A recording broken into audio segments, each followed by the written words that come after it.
Sinai Christian Church Oslo နော်ဝေးနိုင်ငံမှာအခုဒီနေ့စနေနေ့2025အောက်တိုဘာလ17ရက်နေ့မှာအပိုင်းလေးကိုတော့ခွင့်ရပါတယ်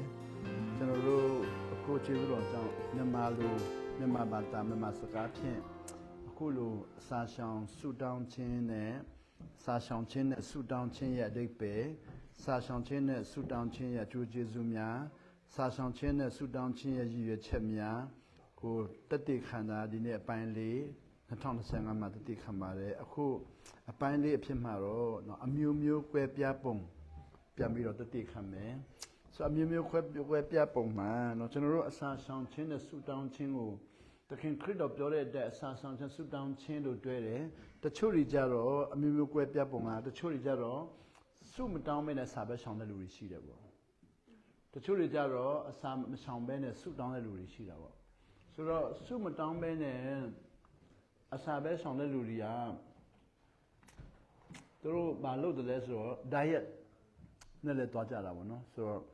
တချို့အသင်းတော်တွေမှာခရစ်ယာန်မဟုတ်တဲ့ဘာသာမှာသူကအစာရှောင်တာကိုသူတို့သုံးတယ်ဗုဒ္ဓဘာသာမှာလည်းအစာရှောင်တာသုံးတယ်နောက်ပြီးတော့သူတို့ကတော့ဗုဒ္ဓဘာသာကတော့အစာရှောင်တယ်ဆုမတောင်းမှုတရားနာတာပေါ့စာရှောင်တယ်တရားနာတယ်တရားကျင့်တယ်ဆုမတောင်းဘူးနောက်ပြီးတော့တခြားအိန္ဒိယမှာဘာသာတွေမှာအစာရှောင်တဲ့ဖွဲ့စည်းတွေတအားများတယ်သူတို့ကအစာရှောင်တယ်ဆုမတောင်းဘူးသူတို့ကအစာရှောင်ပြီးတော့တရားနာတယ်တရားကျင့်တယ်ပေါ့တရားကျင့်တယ်အတိတ်ပဲပြန်ကြည့်တဲ့အခါမှာဆုတောင်းဆိုတဲ့အတိတ်ပဲလေးကိုကြည့်တဲ့အခါမှာတချို့ဘာသာတရားတွေမှာဆုတောင်းဆိုတဲ့အတိတ်ပဲကမရှိဘူးပေါ့သူတို့ကဖရာသခင်နဲ့ဆက်သွယ်မလုပ်တဲ့အခါကျတော့ဖရာသခင်မှာဆုတောင်းတာမရှိဘူးသူတို့တရားကျင့်မယ်နောက်ပြီးတော့တရားကျင့်မယ်နောက်ပြီးတော့ဆုတောင်းတဲ့မှာလဲသူတို့ဆုတောင်းတဲ့ခါမှာလဲစကားဖျားကျွန်စကားပြောတာမဟုတ်ပဲနဲ့သူတို့ကကျမ်းမာပါစေချမ်းသာပါစေဆိုတာမျိုးပေါ့နော်ဆန္ဒပြုတဲ့သဘောပိုများတယ်ဒါပေမဲ့ကျွန်တော်တို့ယုံကြည်သူတွေခရစ်ယာန်တွေမှာတော့အဲ့လိုကျမ်းမာပါစေချမ်းသာပါစေနောက်ပြီးတော့အေးချမ်းပါစေဆိုတာမျိုးနဲ့ဆုမွန်ပေးတဲ့သဘောမျိုးမဟုတ်ပဲနဲ့ဖရာသခင်နဲ့ကျွန်တော်တို့စကားပြောပြီးတော့နော်ကျွန်တော်တို့ရဲ့တောင်းဆိုချက်တွေကိုပြောပြပြီးတော့ကျွန်တော်ရဲ့ဆန္ဒတွေဖျက်ခံပြောပြဖျက်ခံလို့တော်တွေကိုကျွန်တော်ကစကားပြောတဲ့ဆက်သွယ်ရေးပေါ့ဆိုတော့ဒီမှာဆုတောင်းဆိုတဲ့နေရာမှာကျွန်တော်ယုံကြည်သူတွေကဆက်သွယ်မှုတစ်ခုဆက်သွယ်မှုအဓိပ္ပာယ်ရှိတယ်ဒါမဲ့တခြားဘာသာရပ်တွေမှာတော့ဆက်သွယ်မှုအဓိပ္ပာယ်ထက်သူတို့ကဆန္ဒပြုမှုအဓိပ္ပာယ်ပိုများတဲ့ဟာရှိတယ်နောက်တရားကျင့်ကြံမှုနောက်ပြီးတော့ကြိုးစားအားထုတ်မှုပိုများတယ်ကျွန်တော်စီမှာတော့ဆက်သွယ်မှုဆိုတော့ဆက်သွယ်တဲ့နေရာမှာလည်းဖရာသခင်နဲ့လူသားဆက်သွယ်မှုသခင်ခရစ်တော်နဲ့လူသားဆက်သွယ်မှုတန်ရှင်းသောဝိညာဉ်တော်နဲ့လူသားဆက်သွယ်မှုကိုကျွန်တော်ပို့ပြီးတော့ဆုတောင်းလို့အဓိပ္ပာယ်ပေါက်တယ်အဲ့ဒီခါမှာအဲ့ဒီဆက်သွယ်တဲ့နေရာမှာလည်းပဲเนาะကျွန်တော်တို့ကဟိုအသက်တာကြီးထွားမှုနဲ့ညီညွတ်ပြီးတော့ဆိုပါတော့သူတို့သားသမီးကမိဘကိုဆက်သွယ်တဲ့ခါမှာသားသမီးငယ်တဲ့ချိန်မှာမိဘကိုသူတို့ကအကူအညီတောင်းတဲ့ခါမှာသူတို့ကခိုင်းတဲ့အကူအညီတောင်းခြင်းပုံများတာပေါ့ရေတောက်ခြင်းတယ်ဆိုမိဘရေတက်ရတယ်မုံစားခြင်းတယ်ဆိုမိဘမုံကျွေးရတယ်နောက်ပြီးတော့တေးပေါက်ခြင်းတယ်ဆိုမိဘတေးပေါက်ခံရတယ်ဆိုတော့သားသမီးနဲ့မိဘဆက်ဆံရေးမှာသားသမီးငယ်ရောဆိုရင်မိဘကိုစကားပြောသူတို့ရဲ့ဖြစ်ချင်တာလိုအပ်တာကိုမိဘလုပ်ပေးရတဲ့သဘောရှိတယ်ဒါပေမဲ့သားသမီးကြီးလာတဲ့ခါမှာတော့မိဘကဖြစ်ချင်တာကိုလုပ်ပေးတဲ့သဘောမဟုတ်တော့ဘူးလမ်းပြတဲ့သဘောဖြစ်လာတယ်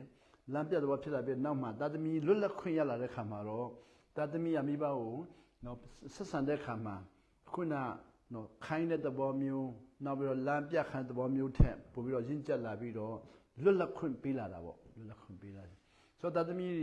နော်တက်20ဆိုတော့30ဖြစ်လာခါမှာမိဘသားသမီးကိုလွတ်လပ်ခွင့်ပေးနိုင်လေသားသမီးတွေတူတက်မှုများလေနော်မိဘသားသမီးကိုလွတ်လပ်ခွင့်မပေးလေသားသမီးတိုးတက်မှုနည်းလေပေါ့ဆိုတော့အဲ့ဒီတိုင်းကိုကျွန်တော်ဒီနေ့မြန်မာနိုင်ငံယုံကြည်သူများနောက်အမေရိကန်ယုံကြည်သူနိုင်ငံခြားယုံကြည်မှာကျွန်တော်တယောက်ကွာဟချက်ကသားသမီးတွေကိုလွတ်လပ်ခွင့်ပေးနိုင်လေသားသမီးတိုးတက်လေဆိုတော့လူတွေကမမြင်ဘူးဆိုရင်လွတ်လပ်ခွင့်မပေးတော့ဘူးဆိုမပေးတော့ချုပ်ကင်လေဆိုတော့သားသမီးကလွတ်လပ်ခွင့်သားသမီးကချုပ်ကင်ခံလေတိုးတက်မှုနည်းလေပေါ့အဲဒါဆိုအာရှဘက်မှာကျွန်တော်တိုးတက်မှုတအားနည်းသွားတယ်နောက်နိုင်ငံဘက်မှာတိုးတက်မှုတအားများသွားတာပေါ့ဆိုလွတ်လပ်မှုပေးခြင်းဟာတိုးတက်ဖို့ရန်အတွက်အခွင့်အခါဖွင့်ပေးခြင်းမျိုးနဲ့ကျွန်တော်လွတ်လပ်ခိုင်းတဲ့သဘောမျိုးလဲလိုတာပေါ့အဲ့တော့ကျွန်တော်ယုံကြည်သူမှလည်းနော်ဖခင်ကျွန်တော်ဆက်ဆံရေးဆူတောင်းတဲ့နေရာမှာဖ ဖျားခင်ကျွန်တော်လွတ်လပ်ခွင့်ပေးလာတဲ့ဟာကိုကျွန်တော်မမြင်ဘဲနဲ့နော်ကျွန်တော်ညင်ရတော့ကနော်ခလေးလေးအဖေမေဆက်ဆံတယ်လို့ပဲအမြင်နဲ့ဆက်ဆံနေမယ်ဆိုရင်ကျွန်တော်ယုံကြည်ခြင်းမှာအသက်တာမှာလွတ်လပ်ခွင့်ကိုအတုံးမချဘဲနဲ့နေဖို့တအားလွယ်တာပေါ့ဆိုတော့အခုဒီမှာအစာဆောင်ဆူတောင်းခြင်းအမျိုးမျိုးတွေမှာနော်ဘာသာတရားများရဲ့အစာဆောင်ဆူတောင်းခြင်းရှိတယ်လို့နော်အစာဆောင်ခြင်းရှိတယ်လို့ဆူတောင်းခြင်းရှိလို့ကျွန်တော်ယုံကြည်သူမှာလည်းအစာဆောင်ခြင်းဆူတောင်းခြင်းရှိတယ်အခုအမျိုးတွေမှာပေါ့နော်ကျွန်တော်ဒီဆူတောင်းခြင်းအမျိုးအစားနဲ့အစာဆောင်ခြင်းအမျိုးအစားဆိုပြီးတော့ခွဲကြည့်ရအောင်အခုပထမဆုံးအစာဆောင်ခြင်းမျိုးစားကိုပြောကြည့်မယ်အစာဆောင်တဲ့အမျိုးအစားထဲမှာများသောအားဖြင့်ကျွန်တော်တို့ခုလေ့လာတဲ့အခါမှာ၃မျိုးတွေ့ရတယ်ဆိုတော့အစာဆောင်တဲ့မျိုးစား၃မျိုးထဲမှာနံပါတ်1မျိုးစားနံပါတ်2မျိုးစားနံပါတ်3မျိုးစားဆိုတော့ခွဲမယ်ဆိုရင်နံပါတ်1ကတဝက်တစ်ပြက်အစာဆောင်ဆူတောင်းခြင်းပေါ့အဲ့ဒါအင်္ဂလိပ်လိုကျတော့ partial PARTIL partial prayer and fasting ပေါ့ fasting အဲ့ဒါနော်အစာဆောင်ခြင်းအမျိုးအစားတွေမှာနော် partial prayer and fasting ဒီမှာဆူတောင်းခြင်းအမျိုးအစားလို့စခဏထားလိုက်မယ်အစာဆောင်ခြင်းမျိုးတွေမှာ partial prayer and fasting ဆိုဒီမှာ prayer ကိုခဏမပြောသေးပဲနဲ့ fasting ကိုပြောကြည့်မယ် partial ဆိုတာဘာလဲလို့မေးတဲ့ခါမှာတော့တဝက်တစ်ပိုင်းနော်ရှောင်ခြင်းပေါ့ဆိုတော့ partial ကိုကျွန်တော်ပြန်ကြည့်တဲ့အခါမှာတဝက်တစ်ပိုင်းရှောင်တဲ့ခါမှာလဲဆိုတော့တရက်မပြည့်တဲ့စာရှောင်ခြင်းပေါ့တရက်24နာရီမပြည့်တော့စာရှောင်ခြင်းနောက်ပြီးတော့ဒုတိယပိုင်းကျတော့ normal လို့ပြောတယ် normal prayer and fasting ဆိုတာရှိတယ်အဲ့ဒါကြပါလဲဆိုတော့နော်တရက်ပြည့်သွားတဲ့အစာရှောင်ခြင်းပေါ့အစာရှောင်ခြင်းကိုတရက်ပြည့်စေတဲ့အစာရှောင်ခြင်းရက်ပြည့်အစာရှောင်ခြင်းဟိုကရက်မပြည့်အစာရှောင်ခြင်းနောက်နံပါတ်3မှာရက်ပြည့်အစာရှောင်ခြင်းနံပါတ်3မှာတော့ဗာမျိုးစားလဲဆိုတော့အစာရှောင်တဲ့အခါမှာတို့ကရေပါရှောင်တဲ့အစာရှောင်ခြင်းကို absolute prayer and fasting လို့ခေါ်တာပေါ့ absolute prayer and fasting ဆိုနှုတ်ပိတ်မြန်မာလိုအပ်ပြန်တဲ့အခါမှာနှုတ်ပိတ်အစာရှောင်ခြင်းနဲ့ဆူတောင်းခြင်းဆိုတော့အစာရှောင်ခြင်းနဲ့ပြောမှဆိုတော့တဝက်တစ်ပိုင်းရှိမယ်နောက်ပြီးတော့အပြည့်ရှိမယ်နောက်နှုတ်ပိတ်ရှိမယ်၃မျိုးခွဲနိုင်တယ်ဆိုတော့၃မျိုးထဲမှာပြန်ကြည့်တဲ့အခါမှာနံပါတ်1ကိုတတိခံကြည့်မယ်ရှင်းပြကြည့်မယ်ဝေငှကြည့်မယ်ဆိုရင် partial prayer and fasting ကိုပြန်မလို့ပြောတဲ့အခါမှာတဝက်တစ်ပိုင်းဆူတောင်းခြင်းနဲ့အစာရှောင်ခြင်းလို့ပြောမယ်ဆူတောင်းခြင်းမပြောသေးဘူးအစာရှောင်တဝက်တစ်ပိုင်းအစာရှောင်ခြင်းနဲ့မှာတဲ့နော်တဝက်တစ်ပိုင်းကိုပြန်ကြည့်တဲ့အခါမှာတရက်ထဲမှာအခုလူတွေအစာရှောင်တာပြန်ကြည့်တဲ့အခါမှာမနေ့ပိုင်းရှောင်ပြီးတော့ညနေပိုင်းစားတဲ့လူတွေတွေ့တယ်နောက်ပြီးတော့ညနေပိုင်းရှောင်ပြီးတော့မနေ့ပိုင်းစားတဲ့လူတွေတွေ့တယ်ဆိုတော့အဲ့ဒီနှစ်ခုကနော်အခုအသင်းတော်တွေမှာလည်းအများကြီးတွေ့ရတယ်ဘာသာတရားမှာလည်းအများကြီးတွေ့ရတယ်လူတွေမှာလည်းအများကြီးတွေ့ရတယ်နောက်ပြီးတချို့တွေကြတော့မနေ့ပိုင်းရှောင်ပြီးတော့ညနေပိုင်းစားတာမဟုတ်ဘူးညနေပိုင်းရှောင်ပြီးတော့မနေ့ပိုင်းစားတာမဟုတ်ဘူးအဖတ်ရှောင်ပြီးတော့အရေတောက်တဲ့လူတွေရှိတယ်ဆိုတော့အဖတ်ရှောင်ပြီးအရေတောက်တဲ့လူတွေကဘာလဲဆိုတော့အဖတ်ကဟိုထမင်းရှောင်ပြီးတော့လက်ဖက်ရည်တောက်တာမျိုးနော်ထမင်းရှောင်ပြီးတော့လက်ဖက်ရည်တောက်တာမျိုးထမင်းရှောင်ပြီးတော့နွားနို့တောက်တာမျိုးအဲ့လိုအဖတ်ရှောင်ပြီးတော့အရေတောက်တာမျိုးဆိုတော့အဲ့ဒီဟာနဲ့တို့ကြည့်တဲ့ခါမှာ၃မျိုးကိုသွားဖမ်းလို့ရတယ်ဆိုတော့၃မျိုးထဲမှာ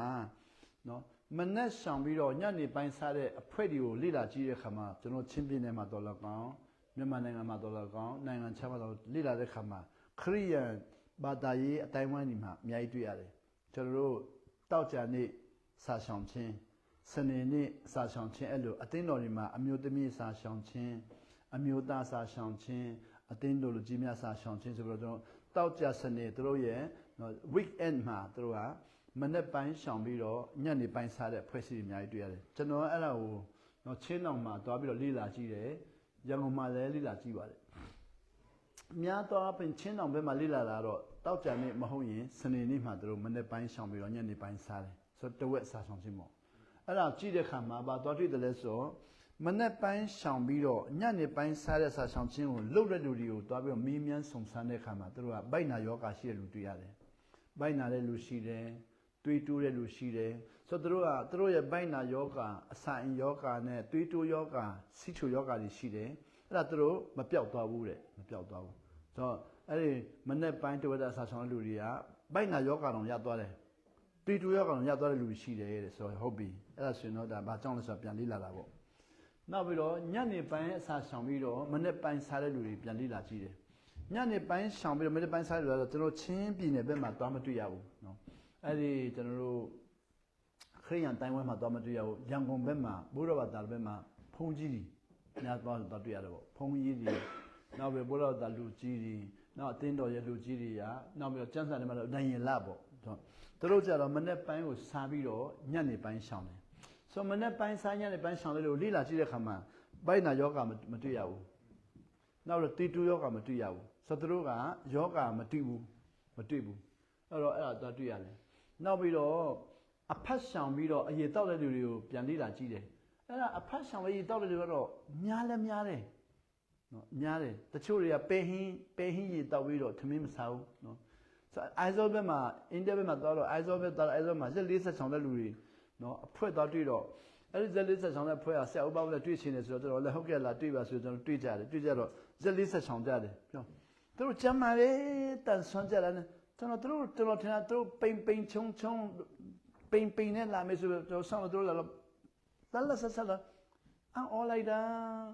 ခင်ဗျားတို့ရက်40ဆောင်တယ်လားလို့ဟောရက်40ဆောင်တယ်တဲ့ဘယ်နှစ်ယောက်လဲစမျိုးသမီး40ကျော်အားလုံးကလည်းလက်ဆန်းဆန်းအော်လိုက်တာကျွန်တော်တို့ရက်40ဆောင်တဲ့တေခါနီးသူတို့ကြလက်ဆန်းဆန်းအဲ့နဲ့သူတို့နဲ့စကားပြောကြည့်တယ်ရက်40ဆောင်တဲ့ဘာအတွေ့အကြုံရှိလဲဘယ်လိုခံစားလဲဘာပဲကောင်းကြည့်မင်းတို့မင်းနဲ့သူတို့ကလည်းပဲဟင်းတောက်လာတော့ဖြစ်နေတယ်သူကရက်40လုံးပဲဟင်းတောက်တယ်ဆိုအဲ့ဒါရက်40လုံးပဲဟင်းတောက်တဲ့လူကကျွန်တော်တို့ normal နံပါတ်1မှာမဝင်ဘူးနံပါတ်1မှာတော့ဝင်တယ်ပဲဟင်းတောက်ပြီးတော့ရက်40ဆောင်တဲ့လူတွေကဖာရှာပဲသူတို့လေဒါပေမဲ့သူတို့ရဲ့ ISO ဘက်မှာအဲ့ဒါဖာရှာရက်40သူကညစာဆောင်တာနဲ့အတူတူပဲပဲဟင်းတောက်တာကဆိုတော့သူတို့ကတော့အဲ့ဒါကိုနော်သူတို့ကဖာရှာဖြစ်နေတော့လည်းပဲ ISO ဘက်မှာလည်းဒါ normal နဲ့သူတို့သတ်မှတ်တာပေါ့ရက်40ဆောင်တယ်ဆိုတော့ဒါကျွန်တော်လက်ခံပုံတယောက်တော့မတူဘူးပေါ့နော်မတူဟုတ်လားအဲ့ဆိုရင်ခင်ဗျားတို့ပဲဟင်းတောက်ပြီးတော့ဆောင်တယ်ဟုတ်ပြီအောင်ဆရာနောက်ကလေးမျိုးကမတောင်တက်တော့ကမတောင်မှာ60ရက်ဆောင်တဲ့လူတွေ90ရက်ဆောင်တဲ့လူတော့တွေ့ပြန်အောင်ဒါနဲ့ဆရာဘသူကရက်90ဆောင်ပြီးတဲ့အော်လိုက်တာတခင်ခရစ်တော်ရက်40ဆောင်တော့တာခက်တယ်သူတို့40ဆောင်တာခက်တယ်သူ90လောက်ဆိုတာခက်မှာပဲဆိုသူတို့နဲ့တွေ့ပြီးစကားပြောတော့ရက်90ဆောင်တယ်တဲ့အဲ့ဒါတဖြည်းဖြည်းနဲ့သူတို့မေးကြည့်တယ်ဘာကောင်းကြည့်ရလဲဘယ်လိုခံစားလဲဘာတွေဖြစ်လာလဲမျိုးသူပြောရင်နောက်ဆုံးတာလဲသူကထင်ရက်သွားစားတာဖြစ်နေတယ်သူကထင်ရက်ငုံပြီးတော့သူတို့ဆောင်တော့အဲ့ဒါထင်ရက်ငုံပြီဆိုရင်နော်နံပါတ်1ပဲရောက်သွားပြန်ပြီနော်ထင်ရက်ငုံပြီးဆောင်တာဟာ partial နောက်ပြီးတော့ပဲဟင်းတောက်ပြီးဆောင်တာလဲ partial နောက်ပြီးအချိုရည်တောက်ပြီးဆောင်တာလဲ partial ဘယ်လိုကိုဆိုင်လဲ partial အဓိကတော့နော်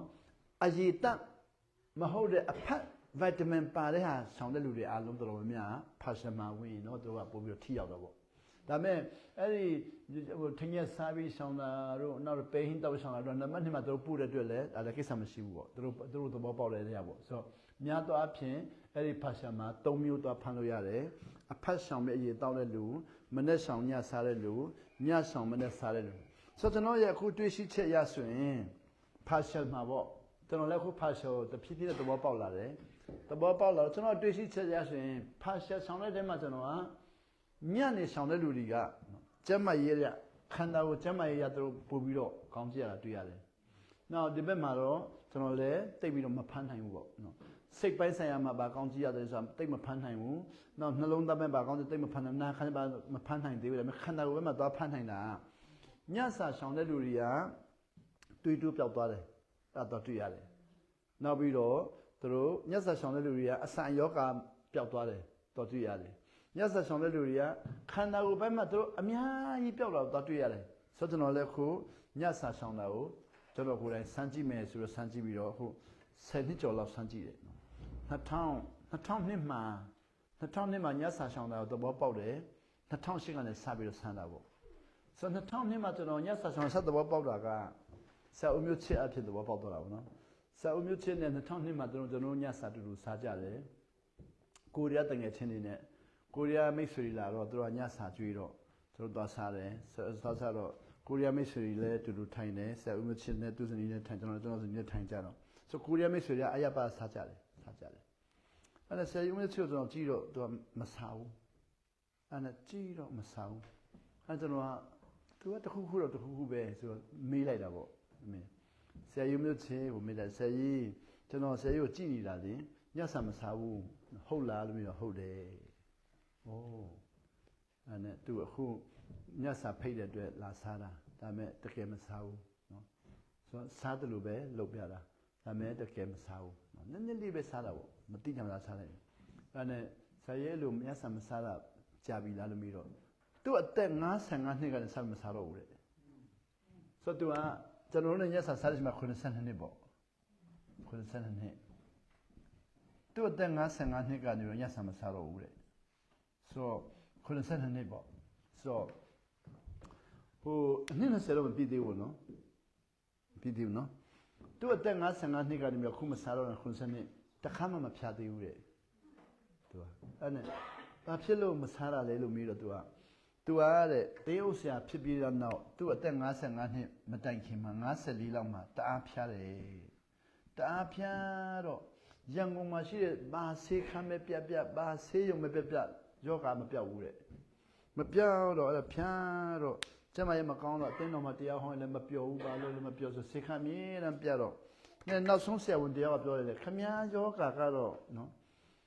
ဂျူးဆရာဝန်ရှိတယ်ရန်ကုန်မှာ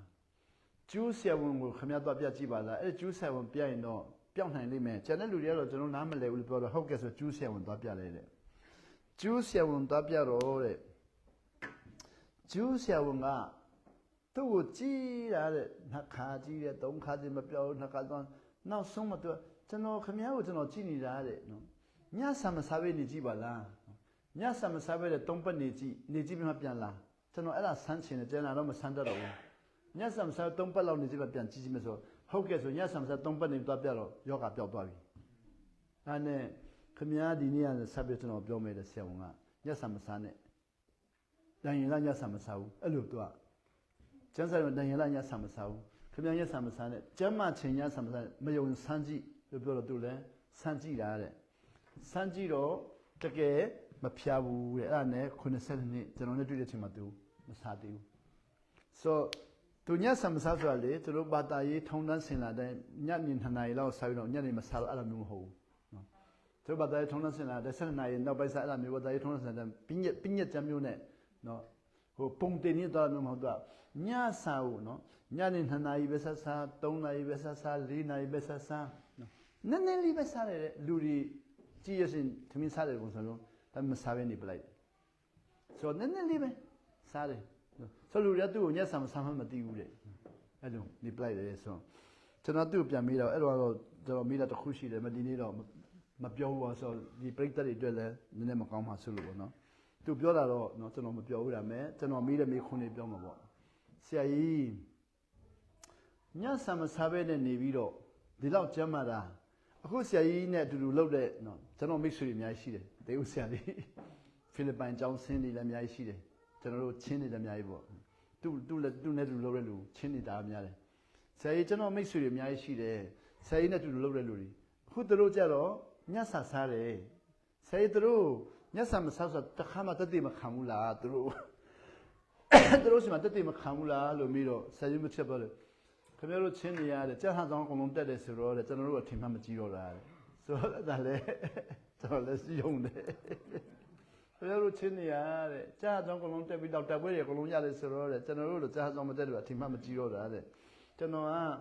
ပြောရလည်းသူတို့လက်ခံမှာမဟုတ်ဘူးတဲ့ဆိုတော့ဩအဲ့လည်းဟုတ်တာပဲဒါလည်းနော်မတူရအားနဲ့ချက်မှမဟုတ်လူသားတိုင်းရအားနဲ့ချက်ပေါ့လူသားကြာဟန်ဆောင်တက်တယ်လို့ကြာဟန်မတက်တယ်လို့အထင်သေးတယ်အစာချောင်းလည်းလို့မချောင်းလည်းလို့အထင်သေးတယ်ကြာစာဖတ်တယ်လို့မဖတ်တယ်လို့အထင်သေးတယ်နော်ကျွန်တော်တို့ကအာတန်တဲ့ဘက်ကနေမှအာမတန်တဲ့ဘက်ကအများကြီးထင်သေးတယ်ယောဂရှိတာကိုဆိုတော့အဲ့ဒါလည်းဟုတ်တာပဲနော်ကျွန်တော်လည်းအဲ့ဒါတော့မှန်တယ်နော်လူတိုင်းဟာကျွန်တော်အာတန်တဲ့ဘက်မှာလူတွေမလာတဲ့လူအထင်သေးပြီလေနော်စာချောင်းတဲ့လူကမချောင်းတဲ့လူအထင်သေးကြာဟန်ဆောင်တက်တယ်လို့မတက်တယ်လို့အထင်ကြီးနော်နောက်ပဲပတ်စံနေတဲ့ရှိလို့မရှိလို့အထင်သေးကျွန်တော်ကလည်းကိုရှိတဲ့ဘက်ကနေပြီးတော့မရှိတဲ့ဘက်ကိုအမြင်တမ်းဟိုအထင်သေးတယ်ဆိုတော့သူပြောတာဟုတ်တာပဲနော်အဲ့ဒါကျွန်တော်လည်းအဲ့ဒါသူနဲ့တို့တမင်းစား2000နဲ့မှာကျွန်တော်လည်းစဉ်းစားတာပေါ့စဉ်းစားတော့ကျွန်တော်လည်းနေမကောင်းတယ်လို့မြင်နှံဖြစ်တော့ညစာ short ကြည့်တယ်ကောင်းတယ်နောက်စားကြည့်တယ်မောတယ်ဆိုတော့တဖြည်းဖြည်းနဲ့မောရင်နဲ့အဲ့ဒါဆိုရင်တော့စမ်းကြည့်မယ်ဆို2008မှာဆက်ဆန်းလိုက်တာပေါ့2008နဲ့ဆက်ပြီးတော့ညက်စာကိုရှောင်မယ်ဆိုပြီးတော့စမ်းကြည့်တယ်ဆိုဒီမှာ partial ပေါ့နော်ညက်စာကိုရှောင်ကြည့်တယ်အခုထိရှောင်တယ်လို့ကိုယ်သတ်မှတ်တယ်ဒါပေမဲ့လူတွေကတော့စားတယ်လို့ထင်တာပေါ့နော်အမြင်အခုတော့နားလည်လာပြီအခုတော့ဆိုတော့နောက်ဆုံးမှအခု partial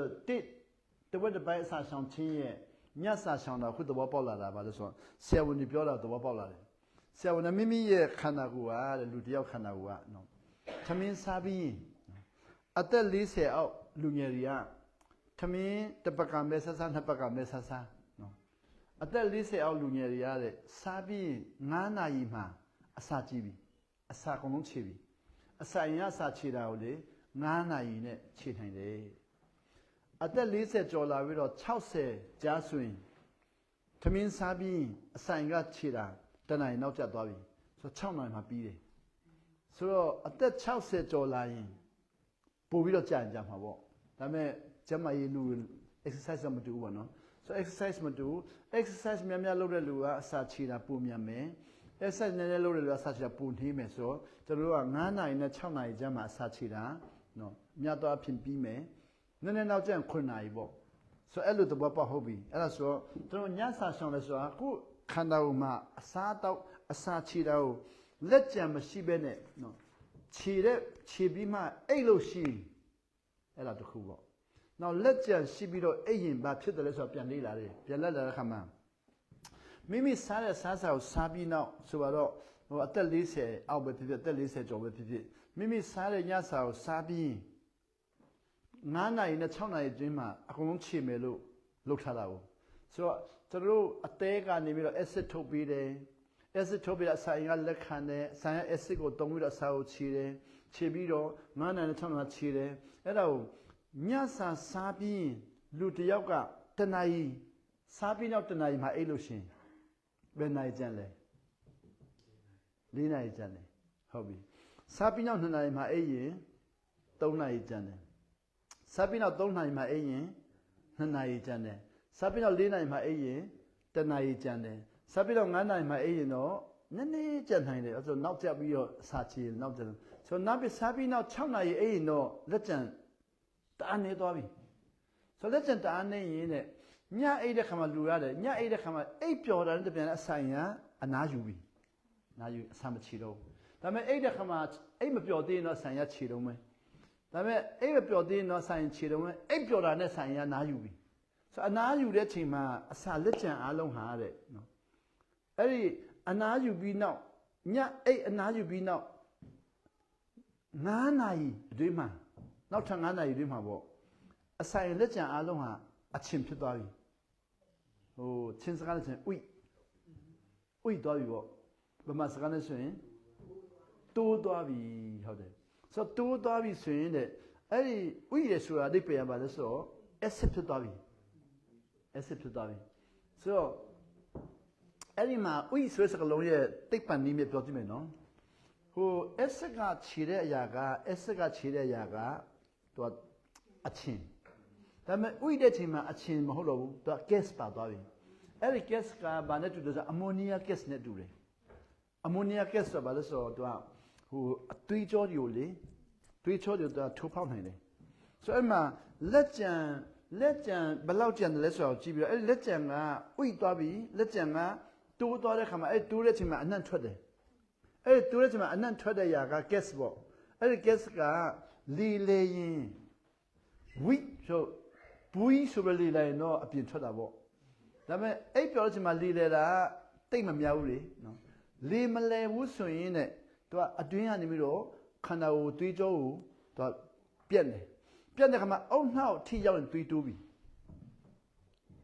ဆိုတော့သွေးတိုးယောဂအားလုံးဟာ gas ကြောင့်သွေးကများသွားတာမဟုတ်ဘဲနဲ့ဖိအားကများသွားတာဆိုတော့ gas ကသွေးကိုဖိလိုက်တော့အဲ့ဒီ gas ဖိအားသွေးဖိတဲ့ဟာများသွားရင်သွေးတိုးသွားပြီပေါ့ဆိုတော့အဲ့ဒီသွေးတိုးတာဟာတဲ့နော်သွေးတိုးယုံနဲ့လူကလေဖြတ်တာမဟုတ်ဘူးသွေးတိုးဖန်များရင်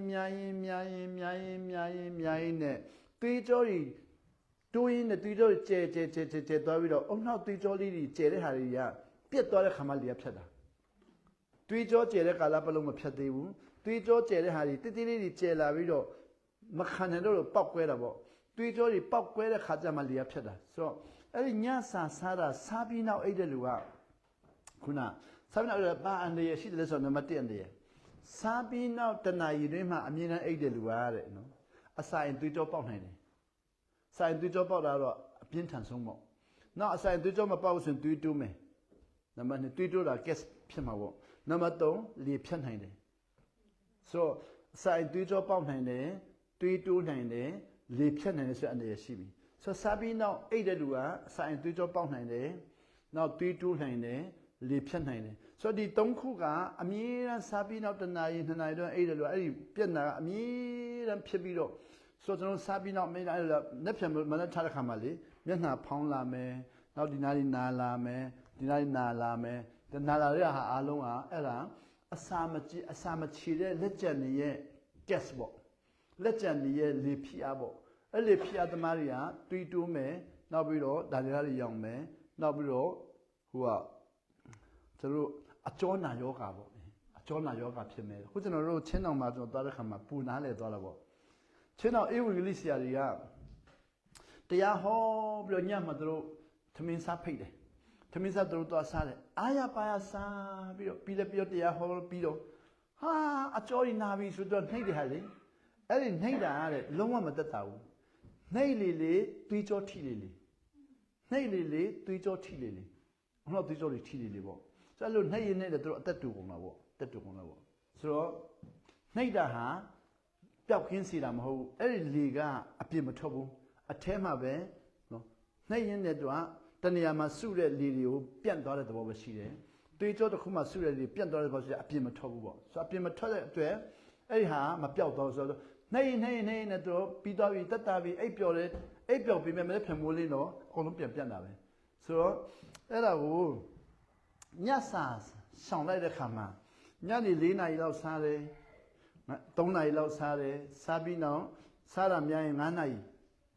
နောက်နည်းနည်းလေးစားရင်တော့2 နာရီလောက်လည်းချိန်မှာပေါ့ဆိုတော့နည်းနည်းလေးစားရင်1 နာရီလောက်ချိန်မှာအဲ့တော့အကုန်ခြေအောင်ခြေခိုင်းပြီးမှအိတ်လို့ရှိရင်တဲ့မျက်နှာကမှန်နေကြည့်တာနဲ့သူကလုံးဝမဖောင်းတော့ဘူးမျက်နှာကဖောင်းလည်းမဖောင်းတော့ဘူးပူလည်းမပူတော့ဘူးဝါလည်းမဝါတော့နောက်မျက်စိဒီလိုကြည့်ရတယ်ပေါ့တအားပေါ့တဲ့ဆင်ပေါ့ဆိုအဲ့ဒါကိုသွားဆန်းကြည့်တာပေါ့ကျွန်တော်သွားဆန်းကြည့်တဲ့အခါမှာတဖြည်းဖြည်းနားလည်လာတယ်။အိုးညစာမစားပြီးမနေ့ထိုင်ကျမ်းမာလုံးလို့မနေ့9 နာရီထိုင်လဲကျမ်းမာလဲ6 နာရီထိုင်လဲကျမ်းမာ4 နာရီထိုင်လဲကျမ်းမာနောက်ကျမ်းစာဖတ်ရင်လေတဘောပေါက်လုံးလို့ဆိုတော့ကျွန်တော်ဆိုခုမနေ့ထိုင်ရင်လေထားလာတဲ့ကျမ်းစာဖတ်ရင်တအားတဘောပေါက်တယ်အဲ့ဒါညစာမစားတဲ့ချိန်ပေါ့။ညစာစားပြီးမနေ့ထိုင်ရင်မျက်နှာတင်လဲရတာမရှိဘူးတွားတိုင်လဲရတာမရှိဘူးကျမ်းစာဖတ်ရလို့ပူဆူနော်။မျက်နှာတင်တော့မှရတာမရှိတော့အဲ့ဒီမျိုးဆိုဒါဆိုရင်ဒန်ယေလနော်ညစာမစားလို့နေဘုခနေယမင်းကြီးကသူ့ရဲ့တင်နန်းသားများအားလုံးထက်ဆယ်ဆအုံနောက်ကောင်းတယ်ဆိုတာဘာလဲဆိုတော့ဒီမှာ gas လုံးဝမရှိတဲ့ချိန်မှာစဉ်းစားလို့အရှင်းလင်းဆုံးနောက် gas တာအများတဲ့ချိန်မှာစဉ်းစားလို့အရှုပ်ထွေးဆုံးအဲ့လိုဖြစ်သွားတာပဲဆိုတော့အဲ့ဒါကျွန်တော်အခုတော့ကျေးဇူးတော်ကြောင့်တပြည့်ပြင်းနဲ့ normal fasting ကိုသဘောပေါက်လာတော့မနေ့စားညဆောင်ပေါ့နောက်ပြီးတော့ခုနညမှာဆောင်တဲ့ခါမှာလည်းလက်ဖိတ်မတောက်ဘူးနော်အရည်လည်းမတောက်ဘူးပေါ့လက်ဖိတ်မတောက်ဘူးအချိုလည်းမစားဘူးပေါ့ဆိုညဆောင်တဲ့ဟာကိုခုစမ်းတက်လာတာ2008ကနေစမ်းတက်လာတယ်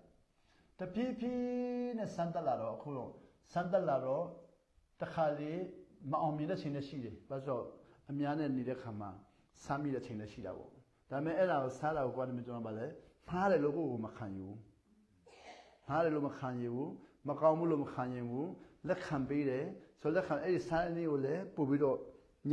နော်ထိုင်ပေးတယ်6 နာရီကြာအောင်ဆိုတော့မစားတဲ့ချိန်မှာတော့ဆော့ဆော့အိတ်တယ်စားတဲ့ချိန်မှာတော့အဲ့နောက်ကြပေးတာပေါ့ဆိုမနေ့ပြန်ထားပြီးတော့မှန်သွားကြည့်တယ်ကျန်းစာဖတ်တယ်ဖတ်လို့ကောင်းရင်တော့မနေ့ညစာဆောင်တာအောင်မြင်တယ်နောက်ဖတ်လို့မပြီးဘူးဆိုရင်မနေ့ညလည်းလွန်သွားပြီအဲလိုကောက်ကိုအများချင်းရတာပေါ့ဆိုကိုယ့်ကိုယ်တင်တန်းတက်နေရတော့စနတ်နံပါတ်1နံပါတ်2 normal prayer fasting ကြတော့သမင်းမစားဘဲနဲ့ရေတန့်ဆိုတာသူအခုတော့ကျွန်တော်တို့ ရေတန်းကို pH 7နဲ့တတ်ဖတ်တာပေါ့နော် pH 7 pH 7ဆိုတာဘာလို့ဆိုတော့ P နဲ့ H ပေါ့7 so pH 7ထက်နှိမ့်လို့ရှိရင် pH 6 pH 5 pH 4အဲ့လိုမျိုး pH 7ထက်နှိမ့်လို့ရှိရင် pH 6 pH 5 pH 4ဆိုရင် acid ဖြစ်သွားပြီ acid နောက်ပြီးတော့ pH 7ထက်မြင့်သွားပြီဆိုရင် pH 7 pH 8 pH 9ဆိုရင်ရေပေါ့ alkali ပေါ့ဆိုတော့ acid က pH 7ထက်နှိမ့်ရင် acid pH 7ထက်မြင့်ရင်တော့ alkali ပေါ့ဆိုတော့ pH 7 pH 8 pH 9က alkali ပေါ့အဲ့ဒီ alkali ကိုတောက်ပြီးတော့အဖတ်လုံးဝမစားတော့ဘဲနဲ့ acid လုံးဝမစားတော့ဘဲနဲ့ acid မထိတော့ဘဲနဲ့ acid လုံးဝမထိတော့ဘဲနဲ့ pH 7အထက်ကိုတောက်ပြီးတော့24နာရီရှောင်ရင်တရက်ပေါ့ဆိုအဲ့လိုပဲ pH 7 pH 8 pH 9နဲ့ acid လုံးဝမထိဘဲနဲ့24နာရီတရက်နဲ့ခုကျွန်တော်ကပါလဲတပတ်ရှောင်တဲ့လူရှိတယ်10ရက်ရှောင်တဲ့လူရှိတယ်12ရက်ရှောင်တဲ့လူရှိတယ်21ရက်ရှောင်တဲ့လူရှိတယ်ရက်30ရှောင်တဲ့လူရှိတယ်ရက်40ရှောင်တဲ့ကျွန်တော်လည်းအဲ့ဒီနံပါတ်2ကိုနော် acid လုံးဝမထိဘဲနဲ့ pH 7အထက်တောက်ပြီးတော့ရက်40ရှောင်ခွင့်ရဘူးတာပေါ့နော်ဒါဖိလစ်ပိုင်မှာ1992မလ25ရက်နဲ့မေလ3ရက်ထိ pH 7အထက်ပေါ့ acid လုံးဝမထိဘဲနဲ့ alkali နဲ့ရှောင်ခွင့်ရတယ်အဲ့ဒီမှာကောင်းကြီးအများကြီးတော့ရတယ်ဒါပေမဲ့မနာခံခြင်းကြောင့်အဖို့ခအများကြီးလည်းပေးရတယ်အထိခိုက်လည်းကြုံတယ်ယူလည်းယူသွားတယ်လဲတယ်နော်ခန္ဓာကိုယ်လည်းအများကြီးထိခိုက်တာပေါ့ဆိုတော့ဒီနေ့လူတွေပြောတာအစာဆောင်ခြင်းကတည်နိုင်တဲ့မှန်တယ်အဖို့ခအများကြီးပေးရတာပေါ့မနာခန္ဓာများရင်အထိခိုက်ပိုများတယ်နာခန္ဓာများရင်ပိုပြီးတော့ကောင်းကြည့်ရတာပေါ့ဆိုတော့ရက်40ဆောင်တဲ့နေရာမှာမနာခံတဲ့လူတွေတအားများတယ်ကျွန်တော်တို့မနာခံတဲ့တအားများမနာခံတဲ့နေရာတိုင်းမှာတော့ထိခိုက်တာပေါ့ကျွန်တော်ဆိုရင်ရက်40ဆောင်ပြီးနောက်ရက်40လုံးကိုနော်စံပြုတ်နဲ့စားမယ်စားမစားရနွားတို့မတော့ရငရုတ်တီးမစားရအဲ့လိုပေါ့ဆိုတော့နှစ်ပတ်အတွင်းမှာစားသွားစားမိတာခြေတော့ကကြီးပြီးတော့လေကျွန်တော်ရဲ့ shoes နဲ့လုံးဝစီးလို့မရတော့ဆို shoes စီးရင်လေတက်စီးရတယ်နောက်ပြီးတော့ဒီအင်တာတက်တဲ့ဆူကဖောင်းပြီးတော့ထိုင်လို့မရတော့မြောက်ဆူလို့ပေါ့ဒီလိုဆောင်းပြီးတော့ထိုင်အဲ့ဒါချက်ချင်းမပြောက်ဘူးနော်နှစ်ပတ်သုံးပတ်ခံတယ်စားတစ်ခါစားပြီးတော့အဲ့ဒီဖောင်းတာနှစ်ပတ်သုံးပတ်ခံတယ်ဆိုတော့ဘာလို့ ရလဲနောက်နာခံတော့မယ်ဆိုတဲ့သင်္ခန်းစာမြင်ရတာပေါ့နည်းနည်းမှားရင်နာခံတော့မယ်ဆိုသင်္ခန်းစာရတယ်တစ်ခုမှားရင်နာခံတော့မယ်သင်္ခန်းစာရနာတစ်ခုမှားနာခံတော့နောက်ပြီးတော့ရက်40မှာနားတဲ့အချိန်မှာကောင်းနားမဲ့ဟာဆိုတော့ပေါက်ပြားနဲ့မြေကြီးတူးပြရောကျမ်းမာခြင်းလို့နော်ပေါက်ပြားနဲ့မြေကြီးတူးတော့ဒီဘက်မှာ vein ထိသွားတယ်နော်သွေးလွတ်ကြောသွေးပြန်ကြောရဲ့ခလုတ်တစ်ခုတကားပိတ်လို့မရတော့ဆိုတော့အဲ့ဒါ vein ထိသွားတော့ဒီဘက်မှာ varicose ဖြစ်သွားတာပေါ့ဆိုတော့ဆရာဝန်သွားပြတော့ဒီဟာကတဲ့အဲ့ဒီကျွန်တော်ဆာဆောင်တော့အခုခေတ်လို့ဆရာဝန်တွေမတူတတ်သေးဘူးဆိုတော့ vein ကိုပြုပြင်ပေးနိုင်တဲ့ပညာမရှိသေးဘူးဆိုတော့ဆရာဝန်ကတစ်သက်လုံးမပြောက်တော့ဘူးတဲ့ဆိုတော့ခမရအရက်တောင်းရင်ခြေထောက်ဖြတ်မယ်ခမရစီချူဖြစ်ရင်ခြေထောက်ဖြတ်မယ်ခုနညစာစားတော့တွေးတိုးဖြစ်ရင်ခြေထောက်ဖြတ်မယ်ဆိုတော့ကျွန်တော်လည်းတွေးတိုးဖြစ်ဖို့မရဘူးခြေထောက်ဖြတ်တော့မယ်အရက်တောက်လို့လည်းမရဘူးခြေထောက်ဖြတ်ရမယ်စီချူဖြစ်လို့မရဆိုတော့ညစာစားမစားဘဲနဲ့ရှောင်ခြင်းအပြင်တွေးတိုးလည်းမဖြစ်အောင်စီချူလည်းမဖြစ်အောင်နောက်ပြီးတော့ဗာလဲ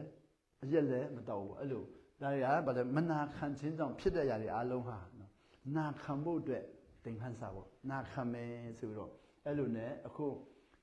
နံပါတ်1 normal prayer fasting ကိုလုပ်တာအခု33နှစ်တွင်းမှာခြေတော့ကအခုတဖြည်းဖြည်းနဲ့ကျေးဇူးတော်ကြောင့်ကျမ်းမာလာတယ်ဒီနှစ်ဆိုတအားကျမ်းမာသွားပြီ33နှစ်ဒါပေမဲ့မကျမ်းမာသေးဘူးအခုအရက်တော့အရက်မွေးခြေတော့ဖျက်ရမယ်စီချွဖြစ်ဖျက်ရမယ်တွေးတိုးဖြစ်ဖျက်ရမယ်သူက very good ဆိုတော့တွေးလွတ်ကြွတွေးလွတ်တယ်တွေးပြန်ကြောပြန်လာတယ်ပြန်လာတော့တကားအပိတ်မပိတ်တော့ပြန်ဆင်းတယ်ပြန်လာတယ်တကားမပိတ်တော့ပြန်ဆင်းဆိုဒီမှာတွေးရအိုင်သွားပြီအိုင်တော့ဒီနာအောက်ခြေတော့အောက်ဖက်ငါဘက်ခြေတော့အောက်ဖက်အောင်တွေးအိုင်တော့တွေးရမဲကုန်တာပေါ့ဒီလိုတက်လို့ညအိတ်တဲ့ခါမှာဒီလိုခြေတော့တင်လဲကြောက်ကဆေးတာတအားမောမယ်လေဆိုတော့အဲ့ဒီဟာခံရတယ်ဒါပါလဲမနာခံခြင်းရဲ့သင်္ခန်းစာပေါ့ကျွန်တော်တို့မှားမှမကြောက်နဲ့တဲ့နော်မှားမှမကြောက်နဲ့မှားတဲ့နေရာတိုင်းဟာနာခံဖို့တဲ့သင်္ခန်းစာအဲ့လိုမျိုးဒီနေ့ကျွန်တော်တို့မှားမှကြောက်တော့နာခံခြင်းနားမလဲတော့ဘူးနောက်ပြီးတော့ ဆိုးမှလည်းမကြောက်နဲ့တဲ့ဆိုးတဲ့နေရာရောက်တဲ့နေရာတွေအားလုံးကသင်္ခန်းစာဘာလို့လဲမနာခံခြင်းရဲ့သင်္ခန်းစာပေါ့မနာခံလို့မှားတာမနာခံလို့ဆိုးတာမနာခံလို့ဖြစ်တယ်ဆိုတော့အဲ့ဒါမကြောက်နဲ့နာခံဖို့အတွက်နာခံတာနားမလည်တဲ့ကာလပတ်လုံးဟာလူအမြင်မှာအမှားလူအမြင်မှာအဆိုးတော့နေ့တိုင်းရှိတယ်ဆိုတော့လူအမြင်မှာအမှားကိုကျွန်တော်ကပါလေမမှားအောင်ရှောင်လို့မရဘူးလူအမြင်မှာအဆိုးမဆိုးအောင်ရှောင်လို့မရဘူးနာခံခြင်းသင်္ခန်းစာကိုကယူဖို့ဆိုတော့နာခံလာတယ်အခု absolute prayer and fasting ကြတော့နော်ဟိုနှုတ်ပိတ်စာဆောင်ဆုတောင်းခြင်းပေါ့နှုတ်ပိတ်စာဆောင်ဆုတောင်းခြင်းကတော့ကျွန်တော်အခုနှစ်ခါသုံးခါလုံးလုပ်ဘူးတယ်နော်ကာမယ်တောင်မှာတစ်ခါ3ရက်လုံးရေမတောက်ဘဲနဲ့ဆောင်ဘူးတယ်နောက်ပြီးတော့3ရက်လောက်လုပ်ဘူးတယ်ဆိုတော့အဲ့ဒါမှာနှုတ်ပိတ်စာဆောင်ဆုတောင်းတာကြတော့တော်တော်ခက်တယ်ခန္ဓာကိုယ်လည်းတအား6ကတ်သွားတာပေါ့နော်ရေဓာတ်လည်း6ကတ်တယ်ကြောက်ကလည်းပင်ပန်းတာပေါ့ဆိုတော့အဲ့ဒီနှုတ်ပိတ်အစာရှောင်ဆုတောင်းခြင်းမှာဟိုဟာကျွန်တော်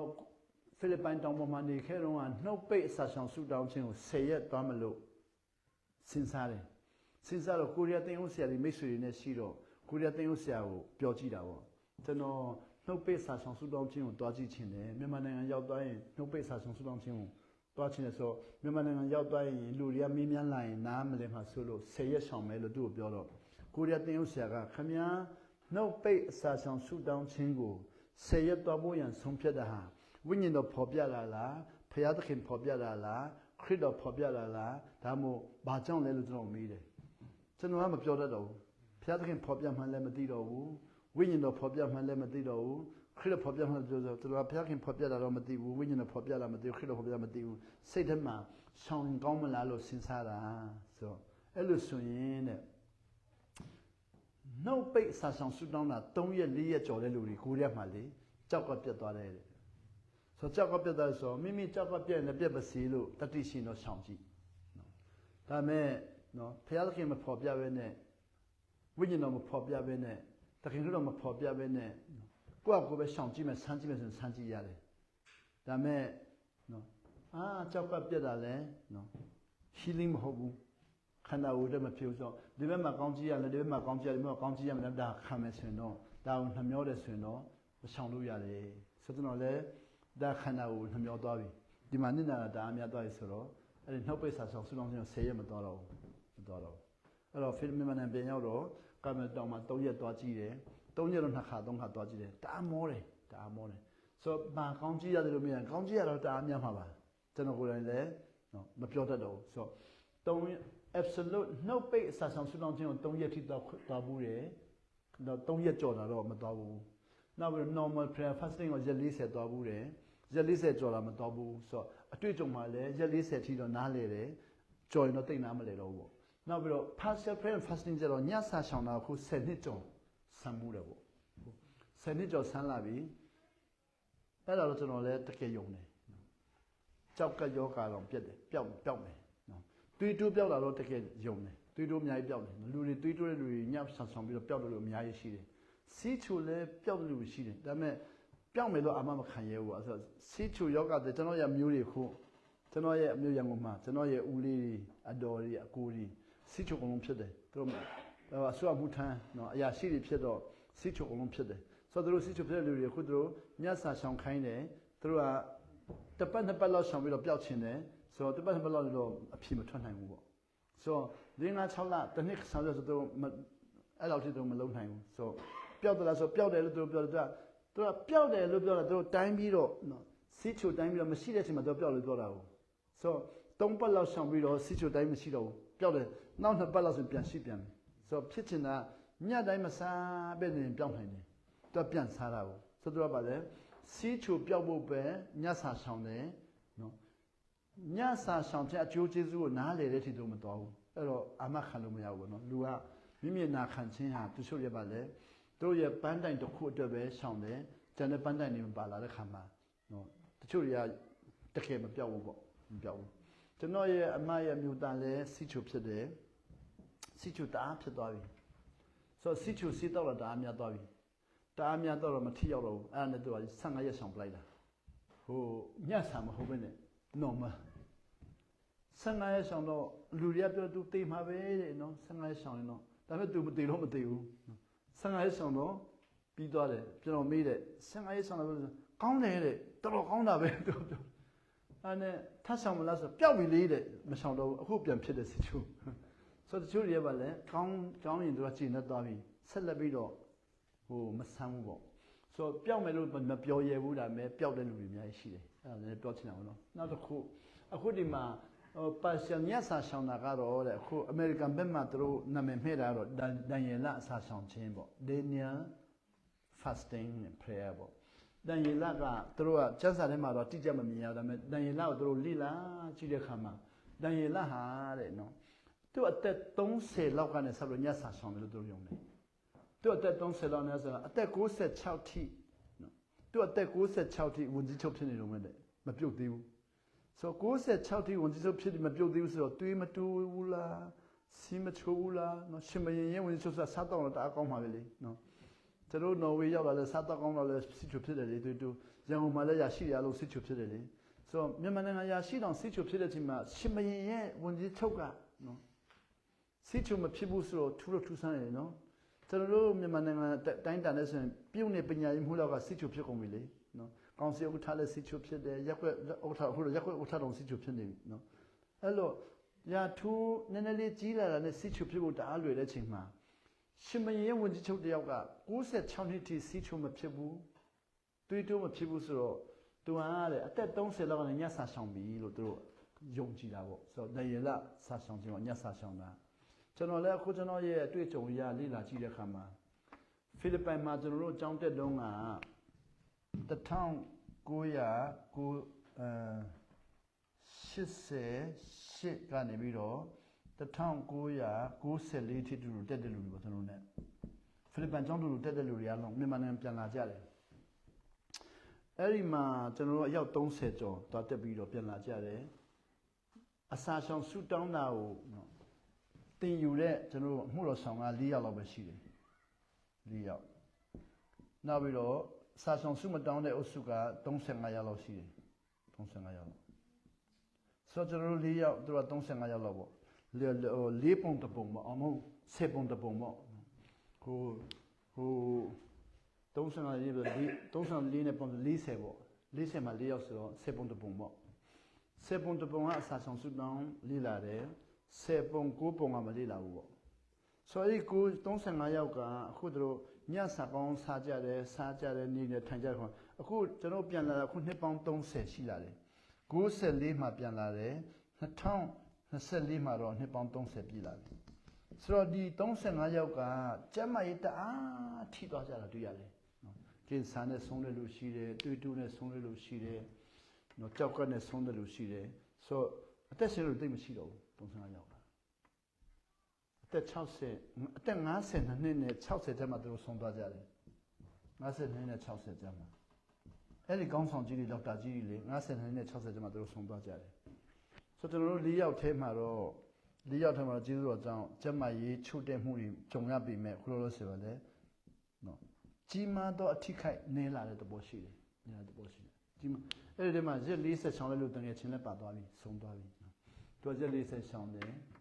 ဒါမဲ့သူကမြန်မာနိုင်ငံမှာညစာတွေကပြန်စားတဲ့ခါမှာနော်သူလည်းပါသွားပြီသူ့ကိုကျွန်တော်မေးကြည့်တာတော့သူကညစာစားတယ်တဲ့နောက်ပြီးတော့စီပြန်စားတယ်ပေါ့ဆိုတော့သူနှလုံးသွေးကြောပိတ်တယ်နှလုံးသွေးကြောပိတ်တော့ဆေးရုံရောက်တယ်3ရက်တည်းလစ်တယ်ပြန်ကောင်းလာတယ်နောက်ပြီးတော့ဒူးပြန်ထိတယ်ဆေးရုံရောက်တယ်ပြန်ကောင်းလာတယ်နောက်ဆုံးမှာတော့ TB ဖြစ်တယ်ဆေးပေးတယ်သူတို့မစားတော့ဘူး TB ဆေးမစားချင်တော့သူလည်းဆုံးသွားပြီဆိုတော့ TB ဆေးမစားတာလည်းတစ်ဖက်ကပြောရင်မနာခံခြင်းဖြစ်နိုင်တာပေါ့ဆရာမပြေတယ်မစားချင်တော့သူပြောတယ်မစားတော့ဘူးတော်ပြီအဲ့လိုဆိုတော့သူ့အသက်60မှာသူလည်းပတ်သွားပြီဆိုတော့ကျွန်တော်တို့ဖိလစ်ပိုင်မှာပြန်လဲလူတွေမှာအစာဆောင်ဆူတောင်းခြင်းမလိုက်နိုင်တဲ့လူတွေအားလုံးကကင်ဆာယောဂါအစာအိမ်ယောဂါနောက်ပြီးတော့ကြောက်ကပ်ယောဂါနောက်ပြီးတော့သွေးကြောပိတ်ယောဂါသွေးတူယောဂါအဲ့လိုမျိုးသူတို့ရင်ဆိုင်တဲ့ခါမှာသူတို့က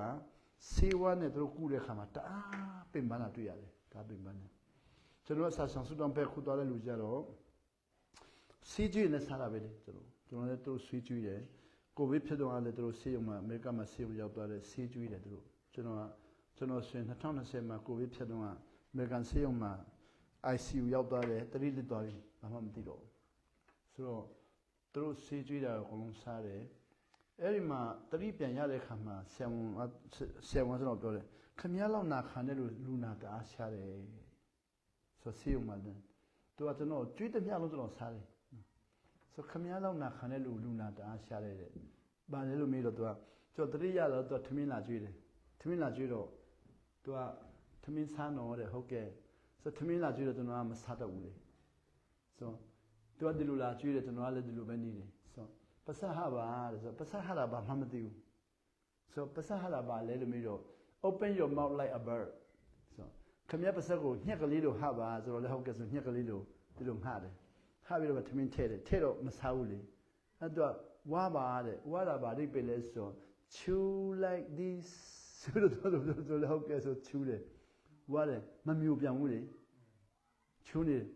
swallow တဲ့ဘာ swallow ပါလဲဆို swallow like this ဆိုတော့ပြောပြတော့ဟုတ်ကဲ့ဆိုမြူတယ်ဝင်တယ်နောက်ပြန်ကျွေးတယ်ပစဟတယ်နောက်ပြန်ဝါခိုင်းတယ်နောက်ပြန်မြူတယ်ဆိုမေလာ9ရက်နေ့မေလာ10ရက်နေ့မှာပြန်တရိရတယ်မေလာ9ရက်နေ့မှာသူထမင်းကျွေးတယ်12ရက်ထိ3ရက်ကျွေးတယ်တော့သူကျွေးတဲ့အတိုင်းလေးစားပြီးတယ်လေအဲ့ဒါသူခမည်းလောက်နာခံတဲ့လူဆေးရုံမှာတခါမှလူမတွေ့ဘူးတဲ့သူကျန်လို့ကြတော့ကျွေးရင်သူစိတ်ဆိုးတယ်တဲ့လာမကျွေးနဲ့မကြိုက်ဘူး I don't like I cannot like ခမည်းကတော့ပစဟခိုင်းတာလဲဟာတယ်တဲ့ဝါခိုင်းတာလဲဝါတယ်တဲ့မြူခိုင်းတာလဲမြူတယ်တဲ့အဲ့တော့12ရက်နေ့မှာပြောလဲဒီအတိုင်းနာခံရင်လည်းနဲ့ပြန်ဆင်းမယ်အဲ့လိုပြောတယ်ဆိုဆင်းချင်လို့ဆေးပါဆင်းချင်လို့နာခံတယ်73ရက်နေ့73နှစ်ဆင်းတော့ကျွန်တော်ဆင်းတော့အမျိုးသမီးကပါမလာဘူးအမျိုးသမီးဆိုတော့ဆေးရုံမှာဟာဒုက္ခပဲ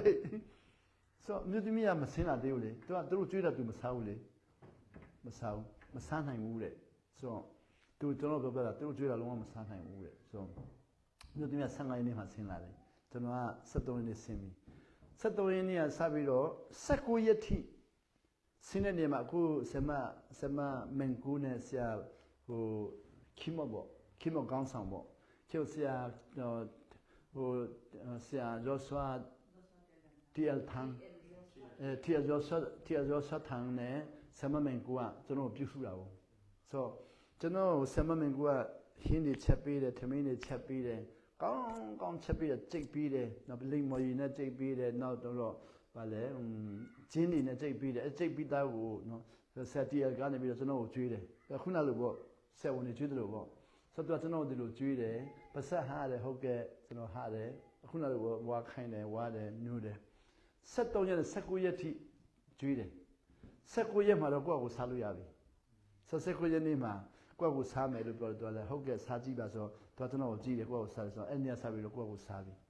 ဆို73နဲ့19 6ရက်လုံးမှာဆက်တီရောဆိုတော့ကျွန်တော်ကိုထမင်းဒီလိုပဲခွင့်ပေးတာပဲလေအဲ့ဒီမှာသူကအမြဲတမ်းပြောတယ်ကျွန်တော်ဖုန်းဝင်လာရင်နော်အဲ့ဒီဆရာတီရောဆိုတော့ဖုန်းခေါ်ရင်ဆရာဥပဦးနဲ့ဖုန်းပြောလို့ရမလားဆိုရတယ်ဆိုတော့ကပါတဲ့ဒီမှာဖုန်းလာပြီးဆိုပြောဆိုဟုတ်ကဲ့ဆိုတော့ဖုန်းလာဟယ်လိုဆို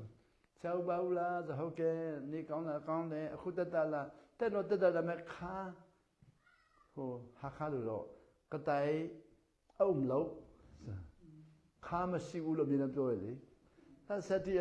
ကပိုင်လို့မပြောနဲ့ခါရှိတယ်လို့ပြောဆိုမရှိဘူးလို့ပြန်ပြောတယ်ဒီခါကလေလုံးဝမသိဘူးခါရှိမှမသိဘူးအဲ့ဒီတပတ်လုံးခါရှိမှမသိဘူးအဲ့ဒါခါမရှိဘူးလို့ပဲထင်တာဆိုကတိုင်အုံတီလို့ဆိုသူတို့ဘုံခေါ်လို့တော့တားကြီးတယ်ဟုတ်လားလေဟုတ်တယ်တိုင်မရှိတော့ဘူးကတိုင်အုံတီလို့ဆိုဆက်ပြောစားတိုင်မရှိဘူးလို့မပြောနဲ့ရှိတယ်လို့ပြောစမရှိမှမသိဘူးမရှိဘူးလို့မေလာ19ရက်ထိတိုင်းမရှိဘူးလို့ပြောတယ်19ရက်မှာတော့ပြန်ကောင်းသွားပြီ19ရက်ပြန်ကောင်းသွားပြီးတော့20ရက်မှာပြန်လို့နောက်တစ်ပတ်ပဲကြာတယ်နော်အခုဒီကီမောနေပြီးတော့တန်ထွင်ခိုင်းရတယ်ဆရာတီကကီမောနဲ့တန်ထွင်မလားဆိုလွှတ်မယ်အခုတော့ကျမသွားပြီခုတော့လာမနေဆိုကီမောနဲ့တန်ပြန်ထွင်တယ်တန်ပြန်ထွင်ပြီးတော့အိုးကိုဗစ်မဖြားခင်နဲ့ဖြားပြီးနောက်မှာကွာဟမှုတွေတအားရှိတယ်နော်ကိုဗစ်မဖြားခင်မှာနော်ကိုဗစ်ရောဂါကိုကြောက်စရာအကောင်းဆုံးလို့ထင်ခဲ့တယ်နော်ကိုဗစ်ရောကြောက်စရာအကောင်းဆုံးနော်နောက်ကိုဗစ်ရောဂါလည်းဖြန့်သေးမယ်အဲ့လိုထင်ခဲ့တာ ခုကိုဗစ်ဖြတ်ပြီးနောက်မှာသဘောပေါက်လာတာလေကိုဗစ်မှာအဲ့3ရက်3ရက်ချင်းမှာအဲ့ဒီတည်တဲ့နေရာကိုလိုက်သွားတာပေါ့အဲ့မှာသူတို့တည်တဲ့လူတွေကိုလက်ခံပြီးတော့တယောက်ပြီးတယောက်ကြိတ်တာပေါ့နော်ကျွန်တော်လည်းတန်းစီပြီးကြိတ်ခံမှာအဲ့မှာ3ခါညင်းခံရတယ်ပထမတန်းစီတယ်သူတို့ညင်းတယ်ဒုတိယတန်းစီတယ်သူတို့ညင်းတယ်တတိယတန်းစီသူတို့ညင်းတယ်အဲ့ဒါညင်းတာကိုပြောရင်တနားရီလောက်ကြာမှာမဟုတ်ဟိုအဲ့ဒီကြီးမမှာပြောပြီးပထမတန်းစီတယ်သူတို့ညင်းတယ်ဘာဖြစ်လို့လဲဆိုတော့တခင်ခရစ်တော်ကနော်ခွင့်မပြုတဲ့လူမတည်နိုင်ဘူးတဲ့တခင်ခရစ်တော်ကိုဗစ်နဲ့တည်ဖို့ခွင့်မပြုရင်ဘယ်သူမှတည်လို့မရဘူးဆိုကျွန်တော်တခင်ခရစ်တော်ခရိယံပဲနော်ဘာဖြစ်လို့ခရိယံမဟုတ်တဲ့လူတွေအလုံးသွားပြီးတော့နော်ခွင့်ပြုမှအဲ့လိုစဉ်းစားတာပေါ့ဆိုကဘာကိုပတ်ပါဆိုတော့ကျွန်တော်လည်းကဘာကိုပတ်တယ်ကဘာကိုပတ်တရက်ကြာတာပေါ့တရက်ပတ်ပြီးပြန်လာတယ်ပြန်တန်းစီတယ်ဆိုကျွန်တော်လှည့်ရောက်တော့သူတို့3ယောက်ကလက်ခံတာဟုတ်ဒီမှာ1ယောက်ဒီမှာ1ယောက်ဒီမှာ1ယောက်ဆက်ထဲကြိတ်ရတာပေါ့လက်မခံဘူးတဲ့ဘာလို့တခင်ခရစ်တော်ခွင့်မပြုရင်လူဘယ်သူမှကြိတ်လို့မရဘူးဆိုတခင်ခရစ်တော်ဘာလို့လဲဆိုဘာဖြစ်လို့လဲဆိုတခင်ခရစ်တော် Lord of Lords King of Kings ပေါ့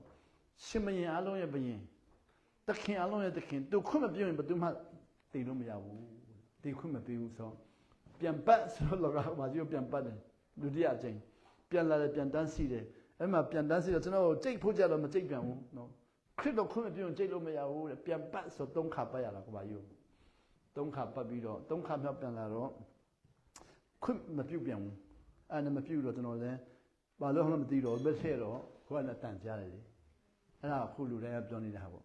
တန်ကြားတော့ဘာပြောလဲဆိုကျွန်တော်ဥပဦးတဲ့မြန်မာနိုင်ငံပြန်လာပါတဲ့ဆိုဘာဖြစ်လို့လဲလို့မေးတော့တော့အောင်ဆန်းစုကြည်ကမြန်မာနိုင်ငံကိုမအုပ်ချုပ်နိုင်တော့ဘူးမအုပ်ဆောင်နိုင်တော့ဘူးပြန်လာပါဆိုအဲ့ဒါဆိုရင်ကျွန်တော်အော်ရတယ်လေအဲ့ဒီမှာအဲ့ဒါဆိုရင်ကျွန်တော်သူ့ကို6လလုံးလက်ဆံမယူဘဲနဲ့ကူညီမယ်ဆိုအော်တော့အဲ့ဒါဆိုကျွန်တော်သူ့ကို6လလုံးလက်ဆံမယူဘဲနဲ့ကူညီမယ်လို့အော်တဲ့ချိန်မှာလေတခင်ခရစ်တော်ကျွန်တော်နောက်ရောက်နေတယ်အဲ့ဒါရောက်တော့ခုတော့ကျွန်တော်နောက်ရောက်ပြီဆိုလို့လေခုနခါမရှိဘူးဆိုတာလေလှဲတော့ခါမရှိဘူးလေလှဲတာခါလုံးဝမရှိတော့လှဲလို့မရဘူးခါမရှိကိုတော့စီကိုလှဲတာလှဲလို့မရတော့ခရစ်တော်နောက်မှရှိနေတယ်ကျွန်တော်လှဲတယ်ခါမရှိတဲ့တော့ခုနလူတွေဖုန်းဆက်ခါမရှိဘူးပြောတယ်အဲ့ဒီခရီးကခါမရှိတော့ဘူးခါမရှိတော့လှဲလို့မရတော့မှကိုတော့နောက်ကျကျွန်တော်လှဲလို့မရဘူးလို့ပြောလိုက်တာပေါ့ဆိုတော့ကိုတော့ကျွန်တော်စကားပြန်ပြောတယ်နော်မလှဲနဲ့နော်ဆိုတော့လေသူကကျွန်တော်ဗာပြောဆိုအခုကျွန်တော်ကျေးဇူးတော်ပြောတယ်လေသူကမဟုတ်ဘူးကယုဏတော်တဲ့ကယုဏတော်အပြည့်3ဆပေးတယ်တဲ့နောက်ကနေကျွန်တော်ပေးတာကျွန်တော်မမြင်တော့ဘူးလေထဲလို့မရဘူးကယုဏတော်အပြည့်3ဆပေးတယ်ဆိုတော့ကျွန်တော်လည်းအဲ့ကယုဏတော်အပြည့်3ဆကိုယူဖို့ပြန်ကြိုးစားတယ်ယူမယ်ထဲလို့မရကိုတော့ကျွန်တော်ထဲလို့မရဘူးမယူနိုင်ဘူးလို့ပြောတော့ထဲเสียမလို့ဘူးတဲ့ကြောပိုးအိတ်လို့ထားပြီးမယ်ကျွန်တော်ရဲ့ဒီမှာလေကြောမှာလေတို့ညင်တော့ကြောပိုးအိတ်ထမ်းတယ်လို့လေကြောပွေးလို့ထားပြီးမယ်ကယုဏတော်ပြည့်3ဆထားပြီးမယ်ရောက်တဲ့နေရာတိုင်းလူတဲ့နေရာတိုင်းမှာအချိန်မရွေးသုံးလို့ရအောင်လုပ်ပြီးမယ်ဆိုတော့ကျွန်တော်လည်းဟုတ်ကဲဆိုပြီးတော့အဲ့ဒီဟာကိုလက်ခံလိုက်တာပေါ့လက်ခံပြီးတော့မှနိုးလာတာပေါ့နိုးဆိုတော့ခု2020မှာအဲ့လိုကိုတော့ကယုဏတော်ပြည့်3ဆထားပြီးဆိုတော့လေအခု3မှာဆိုတော့ခုတကယ်3လသလိုပဲဘယ်နေရာရောက်ဘာပြဿနာပဲကြုံနော်အဝေးမှာသွားယူတယ်လို့မခံစားဘူးဒီမှာရှိပြီးသားလို့လည်းအများကြီးခံစားတယ်အဲ့ဒီဖြည့်ရှင်းတဲ့နည်းနော်ရင်ဆိုင်တဲ့နည်းတွေအကုန်လုံးဒီမှာရှိပြီးတော့ခံစားအကုန်လုံးရှိထားတယ်လို့ပဲခုကဘယ်မှာရှိမှတော့မသိဘူးလေဒီမှာရှိမှာပေါ့ဆိုတော့အဲ့ဒါနိုးလာတော့ခါမရှိဘူးဆိုတော့73ရက်နေ့ကနေ12ရက်နေ့အောင်8ရက်နေ့မှာနိုးလာတယ်19ရက်နေ့ထိခါမရှိဘူးလို့ပြောတယ်လေဆိုတော့10ရက်လောက်17ရက်လောက်ပြောတယ်အဲ့နောက်မှနိုးလာတာပေါ့နော်ဆိုတော့ဒီနေ့တော့အချိန်က15မိနစ်ပဲရှိဆိုတော့မေးဆရာလေးရှိလို့ရှိရင်မေးဖို့ချိန်မရမှာဆိုလို့လေနော်မေးဆရာရှင်းနေမေးကြည့်ပါလားအေးဟုတ်ပြီ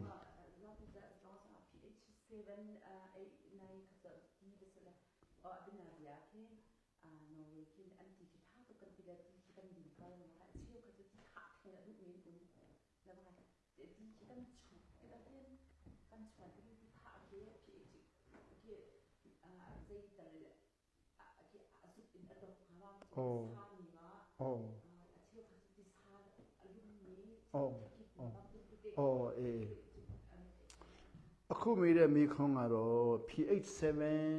ဆိုတဲ့နေရာမှာတဲ့နော်တချို့တွေက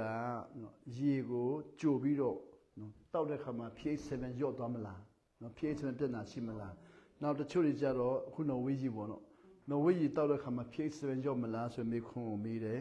အဲ့ဒါဖြေမယ်ဆိုရင်နော်ဝေးကြီးက pH 7ထက်ကောင်းတယ်လို့ပြောတယ်နော်ဝေးကြီးက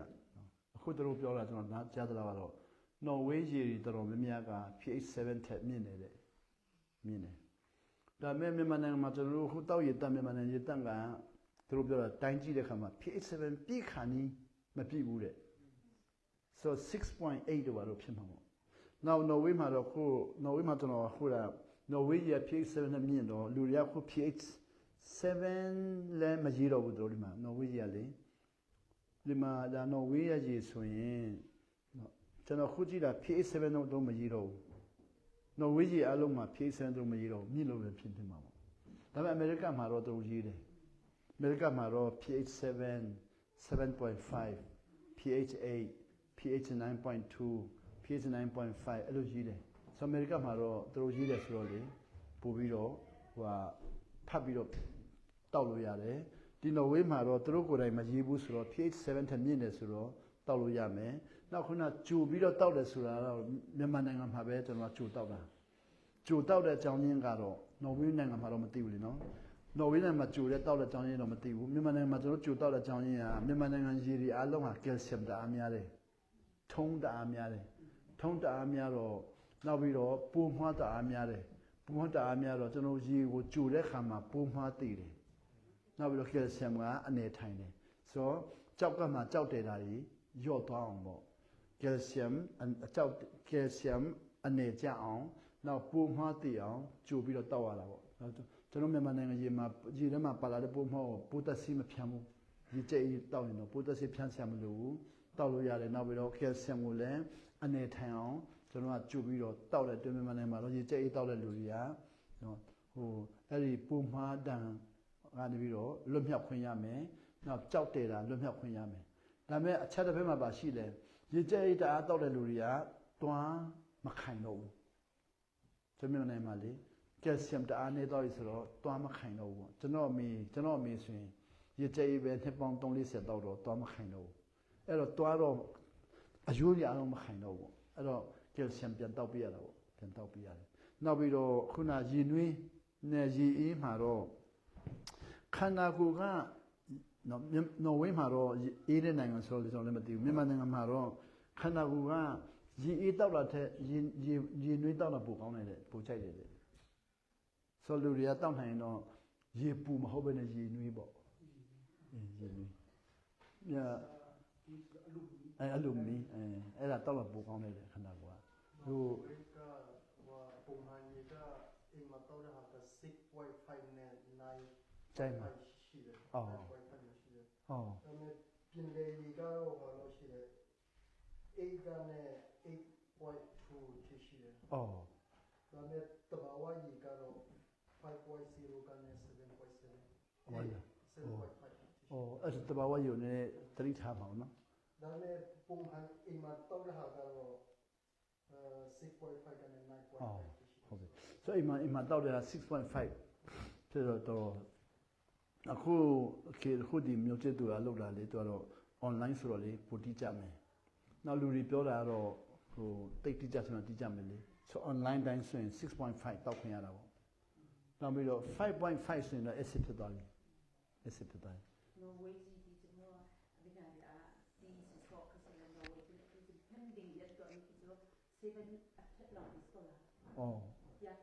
9 the 7 long is color อ๋อ in 9.5 ရှိတယ်တောက်တဲ့ဆရာin 18 the year to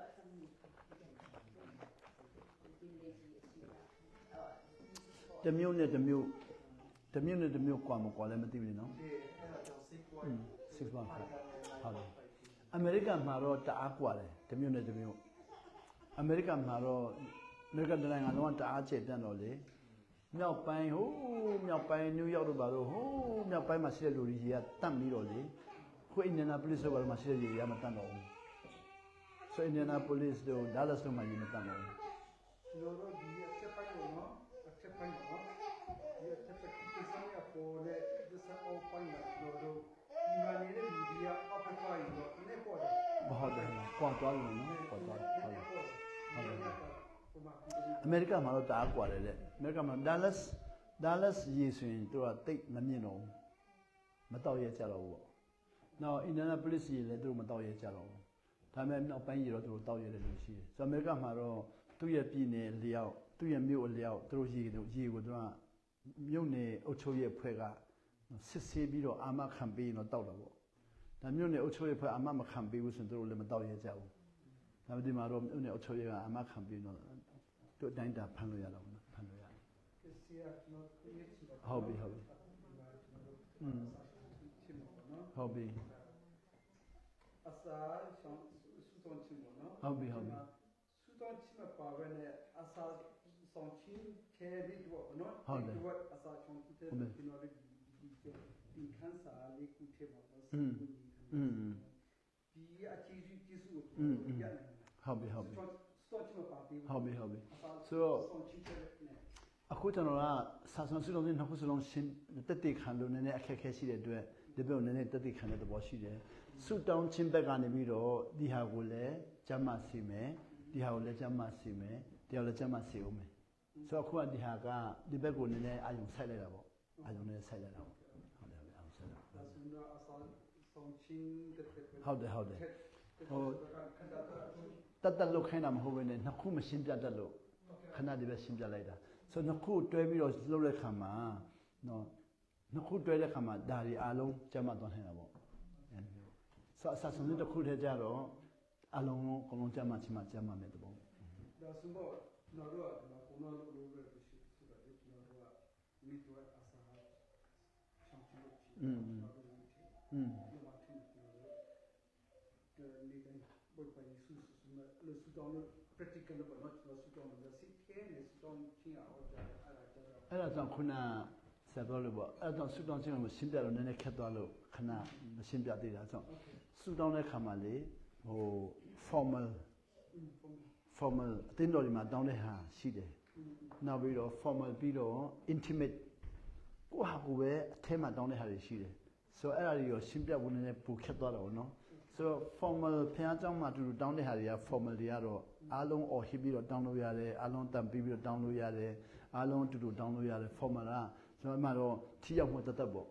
နောက်ခုနပြောတဲ့စိတ်ထဲမှာတောင်းတဲ့ဟာတွေကြတော့တအားထိရောက်သွားပြီဒါပေမဲ့လူတွေကအဲ့ဒီထိမရောက်သေးတော့နားမလည်သေးဘူးပေါ့လူကလေထိရောက်လေနားမလည်လေထိရောက်တဲ့နေရာရောက်လေလူကနားမလည်လေဆိုတော့နားမလည်သေးတဲ့လူကအဲ့ဒါထိရောက်တာကိုနားမလည်သေးတော့မတုံသေးဘူးပေါ့ဒါပေမဲ့ formal ကျတော့အများနဲ့လုပ်တဲ့ဟာကျတော့လူတွေကနားလည်လွယ်တော့တုံးလာတာပေါ့တုံးလာ တော့ဆိုတော့ကျွန်တော်အလုပ်အခဏပြောလုပ်ငန်းထဲမှာဆိုတော့ကျွန်တော်တို့လူထောက်ပြီးစုတောင်း ဟုတ်တယ်ဟုတ်တယ် အချီပေးနိုင် မပေးနိုင်ဘူး ကျွန်တော်တို့ဆိုစုတောင်းချင်တယ် ဟုတ်တယ် ဒီတော့အစားဆောင်ချင်လို့ချင်ဆိုတော့ကျွန်တော်တို့ဘယ်လိုပုံရလို့ရမလဲဆိုတော့ကျွန်တော်စိတ်လုံးထဲ ဟုတ်တယ်ဟုတ်တယ် နော် ဟုတ်တယ် စိတ်လုံးထဲအလုပ်ထဲဆိုတော့အလုပ်ထဲမှာ ဟုတ်တယ်ဟုတ်တယ် ဒီစိတ်လုံးထဲလည်းရခိုင်လို့ရဖြစ်နေပြီ ဟုတ်တယ်ဟုတ်တယ် တစ်ဖက်လေးရှိပြီဆို ဟုတ်တယ်ဟုတ်တယ်အဲ့ဒါကြောင့်ဟိုကျွန်တော်တို့ကငယ်ငယ်တုန်းကတော့ဆူတောင်းနည်းတင်ပြီးတဲ့အတွက်ငယ်ငယ်တော့ဆူတောင်းနည်းနဲ့တောင်းကြတာပေါ့ဆိုတော့လူတွေကတပြည့်တာကျင့်ပန်သွားပြီးတော့ကြီးတဲ့ထိတုံးနေတာပေါ့နော်အဲ့ဒါတော့ formal ပေါ့ဒါပေမဲ့ကြီးတဲ့ခါမှာတော့လူထောက်ပြီးတောင်းဖို့ချိန်လည်းမရတော့ဘူးဖះကြောင်တော်ပြီးတောင်းဖို့ချိန်လည်းမရတော့ဘူးနောက်ဆူတောင်းခန်းမှာတော်ပြီးတောင်းဖို့ချိန်လည်းမရတော့တဲ့ခါကျတော့ကြုံတဲ့နေရာတိုင်းမှာတောင်းလာတော့မယ်အဲ့မှာတော့ထိရောက်တဲ့ဟာလိုလာပြီဆိုတော့ကိုကသဘောပေါက်ဖို့ရတဲ့ပါလေအတိတ်ပေကိုနားလေလေလေအဲ့လိုလုတ်တက်လေလေပေါ့ဆိုတော့ကျွန်တော်ကဆူတောင်းအတိတ်ပေကိုနားလေလေလေနော်တိတ်စိတ်ဆိုတောင်းဖို့ရသဘောပေါက်လေလေပေါ့စိတ်ထဲမှာလေဟိုးလူထိနာခန္ဓာတိသဘောဆူတောင်းမှုနားလေလေပေါ့ဒါပေမဲ့ညင်ရုံကတော့ဒီအပြင်လောက်ပဲနားလေလေခုတော့တဖြည်းဖြည်းနဲ့အတွင်းဝင်လာမှာနောက်ပိုင်းတကယ်နာခံတဲ့လူကတော့ပြင်ပကအခွင့်အရေးပေးမပေးတောင်းလို့ရသွားပြီပေါ့ခြေနေပေးမပေးတောင်းလို့ရသွားပြီပေါ့ဟုတ်ကဲ့အစာဆုံးရဟာညနေမှာစာဆုံးတယ်မဟုတ်ရင်မနေ့မှာစာဆုံးတယ်ရှိရဟာမိချင်တာဘာလို့တတိထားဆရာရှိသလားတဘောညနေမှာစာဆုံးတယ်ဆိုရင်ပြောမယ်ခရီးရဲ့အစာဆုံးတယ်တဲ့လူတွေကတတိထားရမယ်ဟာအများကြီးရှိတယ် အေးဟုတ်တယ်ဟုတ်တယ် ပြောကြတာ ဟုတ်တယ်အဲ့ဒါနံပါတ်2နံပါတ်3နံပါတ်1မဟုတ်ပဲနံပါတ်2နံပါတ်3မှာပြောမယ်ဆိုရင်နံပါတ်2နဲ့နံပါတ်3ဆောင်တဲ့လူတွေက3ရက်ဆောင်ရင်3ရက်လုံးလုံးကိုအမာမစားနဲ့ဦးအပြော့ပဲစားဦးအဲ့လိုမျိုးအဲ့ဒါမဟုတ်ပဲနဲ့အခုကညနေပိုင်းမှာအစာချောင်းတယ်ဆိုပါတော့အဲ့ဒါတတိထားဆရာ ညနေပိုင်းဆောင်တဲ့လူကတော့သတိထားစရာသိမရှိဘူးမနေ့ထတဲ့ခါမှာလေထတာလည်းကြိုက်တာစားလို့ရပြီဒါစားလို့အဲ့တော့တအားသူပူပြီးတော့ဆောင်စရာပူနေတယ်ဟုတ်ပြီ ဒါဆိုရင်တနာ7နာရီအတွင်းမှာအခုဒီကနေ့ဆက်လို့ဆိုရင်အခုက4နာရီပေါ့4နာရီည4နဲ့ညဖက်4နာရီမိနစ်ဖြန်4နာရီအကြီးကတရက်ပေါ့တရက်ဟုတ်တဲ့အတွက်တရက်ပြီးတဲ့တစ်ခါမစားရဘူးပေါ့အပြည့်နဲ့ဆိုတော့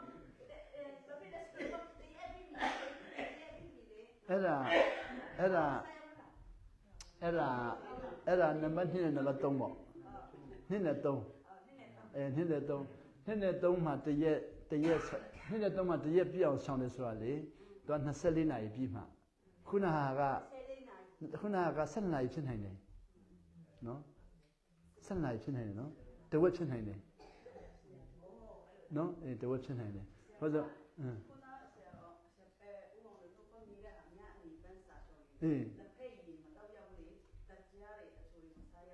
ညနေပိုင်းမှလားညနေပိုင်းမှလားညနေပိုင်းမှအဲ့ဒါညနေပိုင်းဆောင်တဲ့လူကလေအဖတ်ဆောင်ရင်အရေတောက်လို့ရတယ်တဘောပဲနောက်ပဲအရေဆောင်ရင်ရေတန့်တောက်လို့ရတယ်တဘောပဲဒါပေမဲ့ကျမကြီးထိရောက်ပုံမတူဘူးပေါ့ထိရောက်မှုကွာသွားတာပေါ့ထိရောက်မှုကွာသွားတယ်ဆိုတော့ဥအောင်နဲ့ဗန်မေးတဲ့မြေခွန်းကညနေပိုင်းဆောင်မယ်ဆိုရင်ဒီထမင်းဆောင်မယ်အဖတ်ဆောင်မယ်ဆိုရင်အရေတောက်လို့ရတယ်နောက်သဘောပေါက်လာပြီးတော့အရေပါဆောင်မယ်ဆိုရင်ရေတန့်တောက်လို့ရသေးတယ်အဲ့လိုရသေးတယ်ဟုတ်ပြီနောက်ပြီးတော့အောင်လင်တို့မိတဲ့မိခွန်းကြတော့7နာရီလား7နာရီညဖြစ်မလားမသိနော်ညနေ4နာရီမနေ့4နာရီဆို7နာရီဖြစ်နေတယ်နော်24မပြည့်သေးတာဖြစ်နေတယ်ဟုတ်တယ်တဝက်ဖြစ်နေတယ်တဝက်ဖြစ်နေတယ်ဆိုတော့အဲ့ဒါကြတော့ဟို2နဲ့3မဟုတ်ဘူးဆိုရင်တော့တစ်မှာတော့အောင်လင်တို့ခုမိတဲ့မိခွန်းကြတော့လေညနေ4နာရီမနေ့4နာရီ7နာရီဖြစ်နေတယ်ဟုတ်လား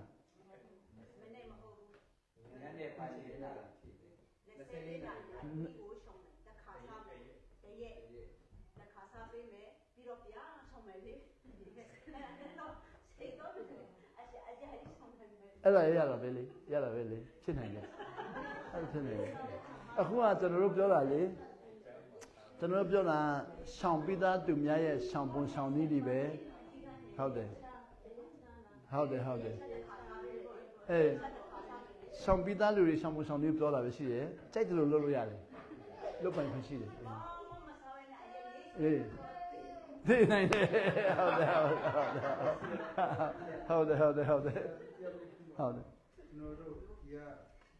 ဘာအရင်တော့နော်အရင်တော့မစားရှောင်းတော့ချင်းတခါတည်းနဲ့စားလို့ရတယ်ပြောချင်တာတခါတည်းအစာကိုပြတ်ပြီးမှအရေးပဲတောက်ပြီးတော့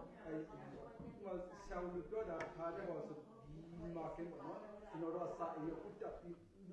စာအရေးတက်တယ်အဲ့ဒါဟုတ်တယ်အဲ့ဆိုဒါဆို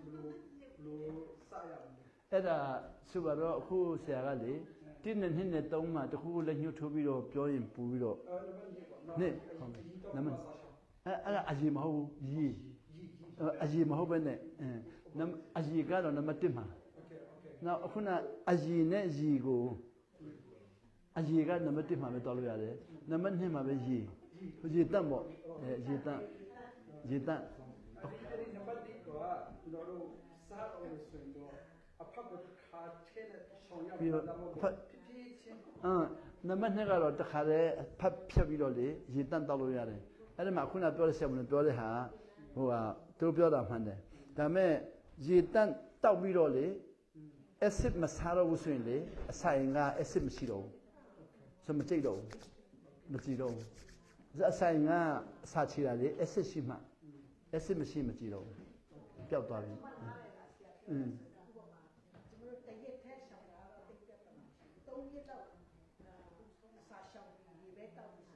ပြန်စားတဲ့ခါဆရာခုနပြောတာဘာလဲ အဲ့ဒါနံပါတ်1ဟုတ်တယ်နံပါတ်2 ပြန်စားတဲ့အခါကျရင် နံပါတ်2ကတော့3ရက်ဆောင်ပြီးတော့နားရင်လေအဲ့ဒီ acid မြက်မြက်ပြန်ထိန်တော့ပိုက်နာတယ်ဆိုတော့ acid မရှိအောင်နည်းနည်းလေးနဲ့ပြန်စားပြီးတော့သူက acid ကလေထမင်းမြက်မြက်စားမှအများကြီးလိုတယ်အဲ့လို acid ကို6နှစ်တော့ဆော့ဖို့ ဒီမှာလူတယောက်တော့ဘာဒီကကျွန်တော်တို့ဒီအကြီးပဲတော့ပြီးမှအစားရှောင်တော့မဆိုကျွန်တော်တို့အဲ့ဒီထဲမှာရှောင်ရှာပေါ့ရှောင်ရှာဒီပါရှိလို့ဆိုပို့ပြပါဆိုအချားနေပေါ့နော်ဥပုပ်လို့မဆိုတော့အချားနေကကျွန်တော်တို့ရှောင်ရမယ်တဲ့ပို့ပြပါတာနော်ကျွန်တော်ဥပုပ်လို့မဆိုအဲ့ဒီမှာကျွန်တော်တို့ဒီမှာပါရှောင်ရမယ်ပေါ့နော်အဲ့ဒါခုနပြောတာနံပါတ်2လား အဲ့ဒီမှာ အဲ့ဒါခုနရှောင်းနိုင်တဲ့မျှအလုံးကောင်းကြည့်ရတယ်ရှောင်းနိုင်တဲ့မျှအလုံးကောင်းကြည့်ရတယ်ဒါပေမဲ့လူကတယောက်ကြောင့်မတူဘူးပေါ့နော်မတူဘူးပေါ့ရှောင်းပုံတယောက်ကြောင့်ဟိုအကြမ်းမရှောင်းနိုင်တဲ့လူရှိမယ်အမြင်မရှောင်းနိုင်တဲ့လူရှိမယ်ပေါ့မတူဘူးဟုတ်ပေါ့အေးပေါ့အဲ့ဒါရဆက်ပေါ့အဲ့ဒါမိမိရှောင်းနိုင်တဲ့လောက်ရှောင်းလို့ရတယ်ဆိုတော့ရှောင်းနိုင်တဲ့လောက်ရှောင်းပြီးတော့အခုအဲ့ဒါမှစပတ်ထိတော်လို့ရတော့ပေါ့စပတ်ကြတော့ဘာမှမလက်ခံတော့နားယူရပြီအိတ်ယုံပဲအိတ်တော့အဲ့ဒါရတယ်ဆိုတော့စပတ်ဆိုရင်တော့ဟိုစုလည်းမတောင်းနဲ့တော့ပေါ့နားတော့ခုကျွန်တော်တို့စပတ်တွေကအဲ့လောက်ထိနားမလဲတည်တဲ့လူတွေကတော့စပတ်ကိုသူကကောင်းကင်ရောက်ဖို့ဆိုပြီးတော့ဘာသာရေးမြင်နဲ့တော့တာပေါ့တကယ်တမ်းဆိုတော့ဘာသာရေးမြင်လည်းမဟုတ်ဘဲနဲ့ခုနအညစ်အကြေးတွေအားလုံးတန်ရှင်းစေနေတဲ့တွိုင်းတော့တားထိရောက်တယ်ဘာသာရေးမြင်နဲ့ကြတော့တတ်ပေါ့နော်သူတို့ရဲ့တော့ထင်ပေါ့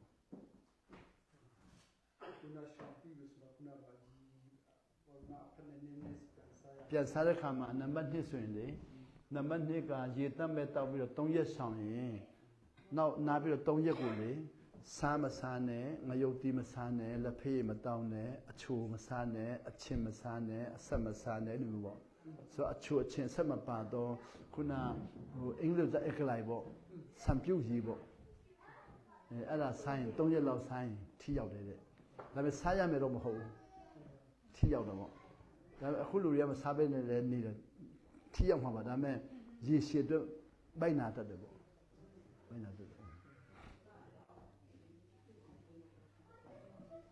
Okay